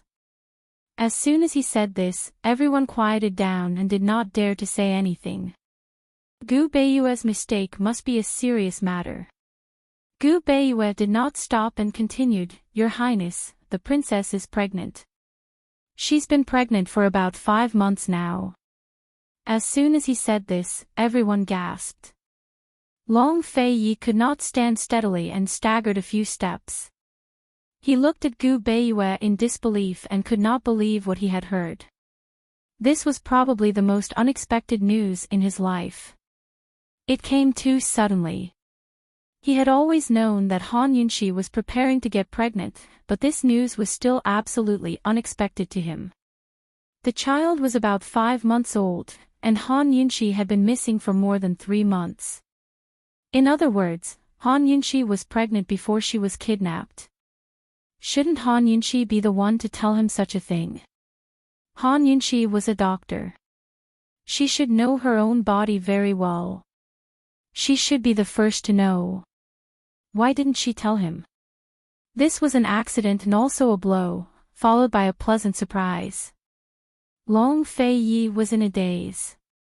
He did not know the reason and felt as if the world had darkened. He did not have the time to think about why Han Yunxi did not tell him, nor did he have the time to blame her for taking such a risk to travel with him even though she was pregnant. There was only that miscarriage prevention medicine in his mind. Did something happen to Han Yunxi? Who here had ever seen Long Fei like this? He was an indomitable spirit who stood tall and straight like a pine tree. When had anyone ever seen him stumble on his feet? This was the scene that Gu Beiwei did not want to see the most. However, things had developed to this point. He had to face it and tell Long Fei Yi everything. When he was in Tianshan Mountain, he had checked the princess's body temperature and pulse and found signs of pregnancy in her body. However, he could not be sure. Signs of pregnancy did not mean that the pregnancy was successful. It could be that the pregnancy was not successful, or it could be that the pregnancy was successful, but it could be unknowingly miscarried in a few days. The early stages of pregnancy were full of all kinds of uncertain factors. Some people even miscarried after the pregnancy was successful without feeling anything at all. Some people even mistook the blood as a good friend messed up.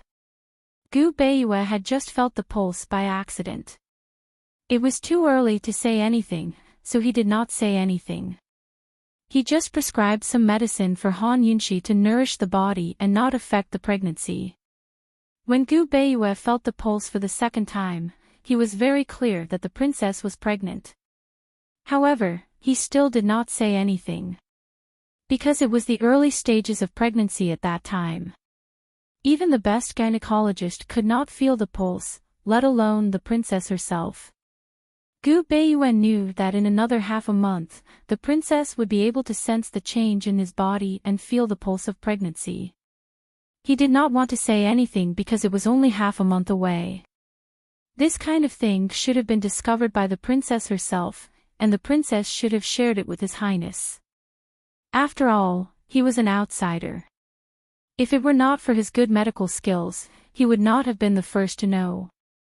At that time, he was about to go to Tiger's prison to save someone. He hesitated. However, after weighing the pros and cons, he still chose to hide it. He gave the princess a good miscarriage prevention medicine and protected her carefully along the way.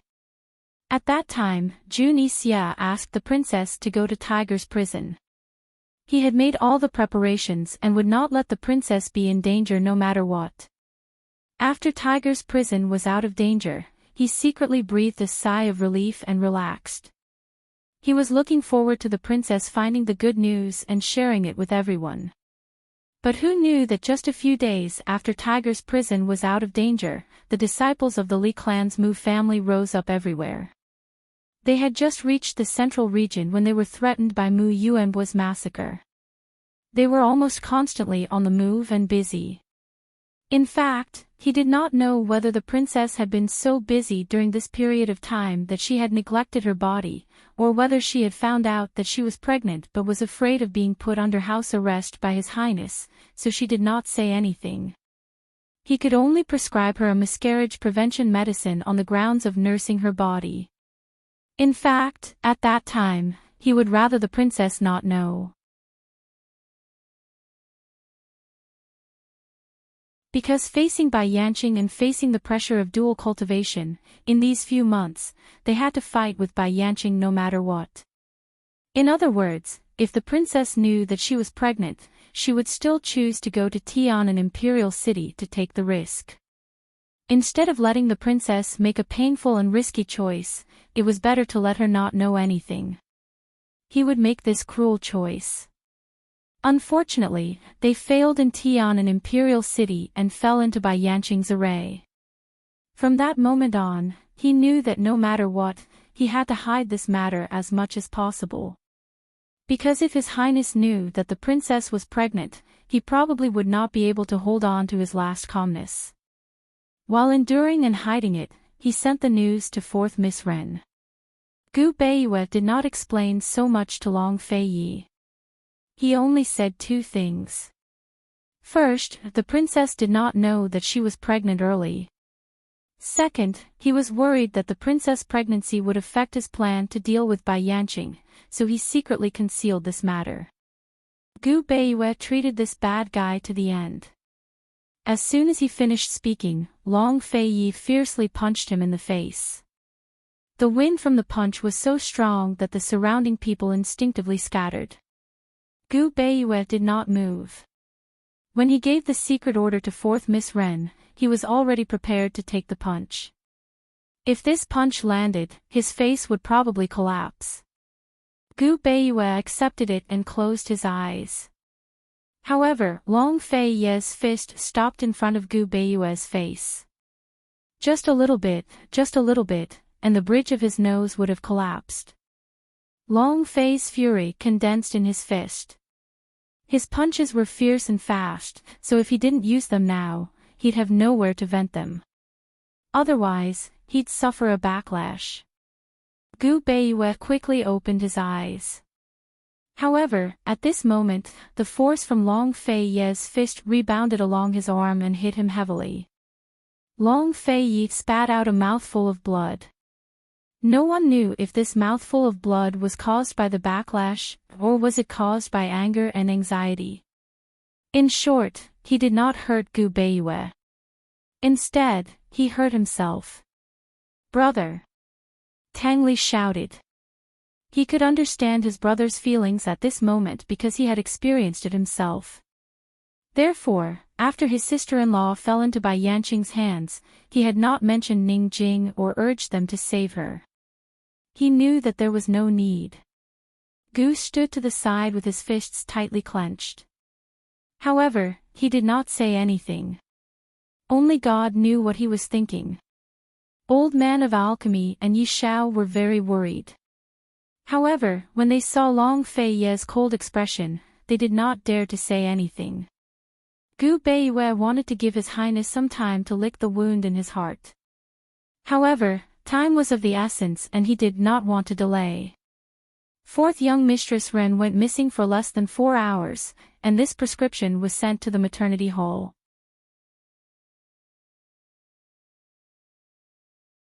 This means that 4th young Mistress Ren wrote this prescription in Medical City.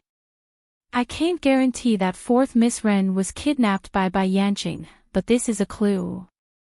If she was really kidnapped by Bai Yanqing, then based on this prescription, the princess should be fine. This was the only comforting words Gu Beiyue could say. Long Fei Ye's eyes were a little red. He tied the Ganjiang sword and the new Mo sword together and carried them on his back. Although the two swords were heavy, his back was still straight.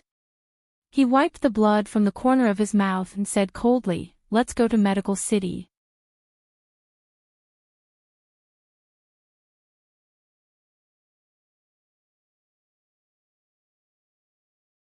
Chapter 11:16.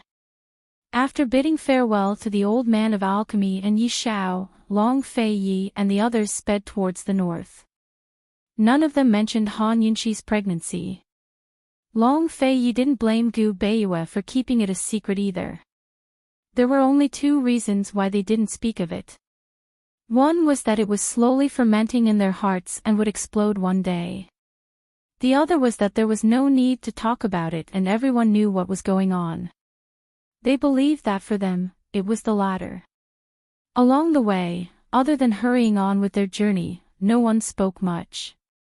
Gu Qishao led the way in front, taking them through a shortcut between Medical City and Medicine City. He'd taken this path countless times since he was young. Gu Qishao would occasionally glance back at Long Fei, partly because he was puzzled over how Long Fei had been able to support such a heavy sword. On the other hand, it was probably because of Mo Xie's sword spirit. The Ganjiang sword was back in Long Fei Ye's hands. Before the new sword was infused with Mo Xie's sword spirit, Gu would have to follow Long Fei Yi. At this time, no one would pay attention to this matter. If Poison Girl was here, she would definitely laugh at him. Poison Girl was pregnant. Would she lose her appetite and not eat well? Where was she locked up? She wondered if she was sleeping well. What was with the miscarriage? Would there be any lingering effects? Gu's mind was unconsciously filled with all kinds of questions. He looked at Long Fei Yi and pondered another question. What was Long Fei Yi thinking now? Over the past 3 months, not only had he been running around looking for people, he had also found a few old masters to thoroughly learn the Qimeng shield technique.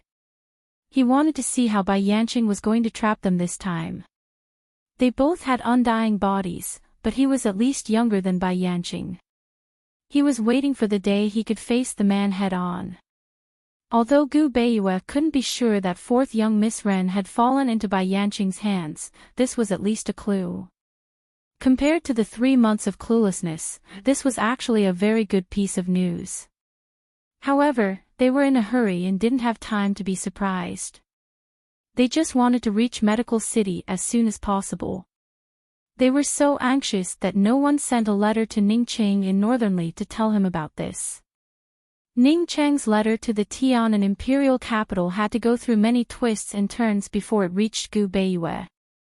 Currently, Ningcheng was on the battlefield. Although it was a small battle, he could only put his life on the line to kill his enemies so that he could forget about his worries. Mu Ling was far away at the Tang clan taking care of little Tang Tang. She was worried as well, but she still listened to Lady Tang's advice and didn't go down the mountain to add to their troubles. With her mediocre martial arts skills, even dealing with Bai Yanqing and the poison guards by Bai Yanqing's side would be a big problem. Mu Ling wasn't just worried about her big sister, but Gu as well. She knew that Big Brother Qi must have gone on a rampage all over Cloud Realm continent over the past 3 months. A few days ago, 5th Elder of the D Clan's Myriad Merchant Hall had sent a letter asking for a batch of medicinal ingredients that Ning Cheng's army urgently needed. Mu Ling thought of Jin Zi again. Even now, he hadn't contacted her, much less asked her to go back. A year ago, he'd kept his word. Mu Ling would sometimes ask herself if she was a trustworthy person. Little Tang Tang was no longer a baby in swaddling clothes. She could raise her head and sit up. The little girl's eyes weren't especially big, but they glowed with vigor and spirit. Lady Tang thought she looked like Tang Li, but Mu Ling thought she looked like Ning Jing. Mu Ling, her and Lady Tang would carry little Tang Tang to sit by the mountain gates every day. Even though they knew Tang Tang's parents wouldn't be back so soon, they insisted on waiting every day. To Lady Tang, this was the only thing she could look forward to.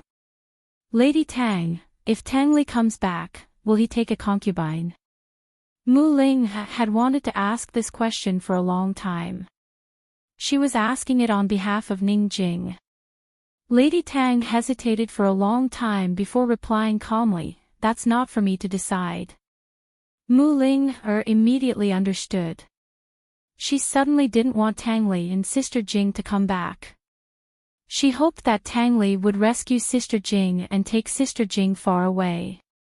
She would definitely be responsible for stealing the child down the mountain for them. Tang Li knew that Sister Jing couldn't have another child, so he should know what Sister Jing would face when she returned to the Tang sect. Seeing Mu Ling remain silent, Lady Tang patted her shoulder and said calmly, "Don't think too much. As long as they come back safely, as long as my granddaughter has a father and a mother, it's more important than anything else." "Right." Mu Ling nodded seriously. Little Tang Tang seemed to have felt the faint sadness between them. Her little mouth pouted, and she suddenly began to cry. Lady Tang quickly hugged her and coaxed her, her face full of heartache. Those who didn't know the news anxiously waited, but those with clues were even more anxious. In a few days, Long Fei Yi and the others secretly arrived at Medical City. On the way here, Long Fei Yi had arranged for the Shadow Guard to spread false news that they were in Jiangnan. If Bai Yanqing was really hiding in Medical City, then this fake news would at least numb him for a while. Once they arrived, Long Fei Yi wasn't in a hurry to find them because fourth young Miss Ren had only sent a message that they might be in Medical City. Since fourth young Miss Ren was able to use one prescription, she would definitely be able to send out a second one. Given Long Fei Ye's understanding of Han Yunxi, he was confident that Han Yunxi would be able to use the prescription to send out accurate information in a short amount of time. Thus, their current task was to secretly set up defenses without alerting the snake in the grass. They'd surround Medical City and the Poison Sect's forbidden grounds to prevent Bai Yanqing from noticing anything amiss and escaping. Long Fei Yi transferred all of the Shadow Guard's elite troops here, with Chu Shifeng and Su Donglin as the leaders. Bailey Mingxiang had been with Chu Shifeng at the Tang clan until he left to join the Shadow Guard. It wasn't that she didn't want to return to the army, but that she wanted to do her part in rescuing the princess. When Bai Yanqing found out that the princess was dual cultivating with His Highness, there was no need for her to exist anymore. But the princess hadn't asked her for the raging flame red lotus back, but had left it for her to protect herself. Not to mention other favors, just based on this matter alone, she couldn't leave at this time. After arriving at Medical City, she didn't stay with the Shadow Guard, but stayed with the female mercenaries from the City of Daughters. Long Fei Yi secretly set up tight defenses and remade a map of Medical City for everyone to study and discuss. Bai Yanqing's most likely hiding place was the Poison Sect. The most likely place to hide was the Poison Sect, but it was huge and filled with secret areas that even Gu Beiyue and Gu Qishao didn't know about. Here, the altar is the most important area. That's where the mysterious black-robed man appeared last time. Long Fei Yi pointed at the map as he spoke. If the mysterious black-robed man was Bai Yanqing, then that meant he was hiding somewhere near the altar that they didn't know about. If the mysterious black-robed man wasn't Bai Yanqing, then he had to be someone from the Poison Sect's orphans. Perhaps finding him would give them a lot of help. Long Fei Yi rested his hands on the map on the table and stared at it with a serious expression. His thin, handsome face was still cold and cheerless, but there was a hint of seriousness and caution that hadn't been there for the past 3 months.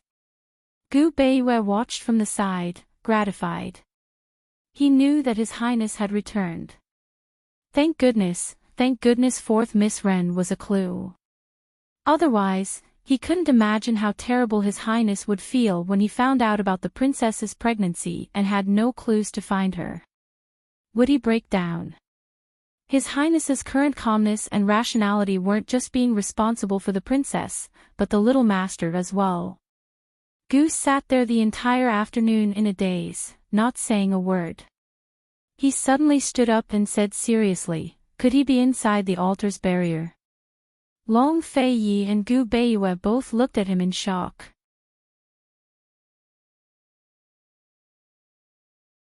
If he was inside the altar's barrier, then they'd never be able to go in and save him. Only the blood of the poison sect's direct descendant could open the barrier. Moreover, the enchantment was filled with illusions. If Han Yunxi hadn't been brought in when she was conscious but unconscious, it was very possible that she wouldn't have realized she was in an illusion. In that case, she would have given out false information. In my opinion, that's not very likely. The illusions inside the altar's barrier are born from the heart and change with the heart. Bai Yanqing might not be able to control himself, so he wouldn't take such a risk, Gu Beiyue said seriously. Long Fei Yi agreed with Gu Beiyue's opinion. Moreover, they'd sent many people to hide in the vicinity after leaving the altar last time. If Bai Yanqing had appeared, he would have been discovered long ago. Gu didn't say anything, but Long Fei Yi muttered to himself, if that barrier isn't afraid of illusions, then it's an excellent hiding place. After a moment of silence, Gu stood up again. Long Fei Yi, if that black-robed man isn't Bai Yanqing, could he be secretly watching Bai Yanqing as well? Long Fei Yi and Gu Beiyue agreed with this theory. Bai Yanqing was the poison sect's orphan, so the black-robed man must be as well. The two of them should know each other, right?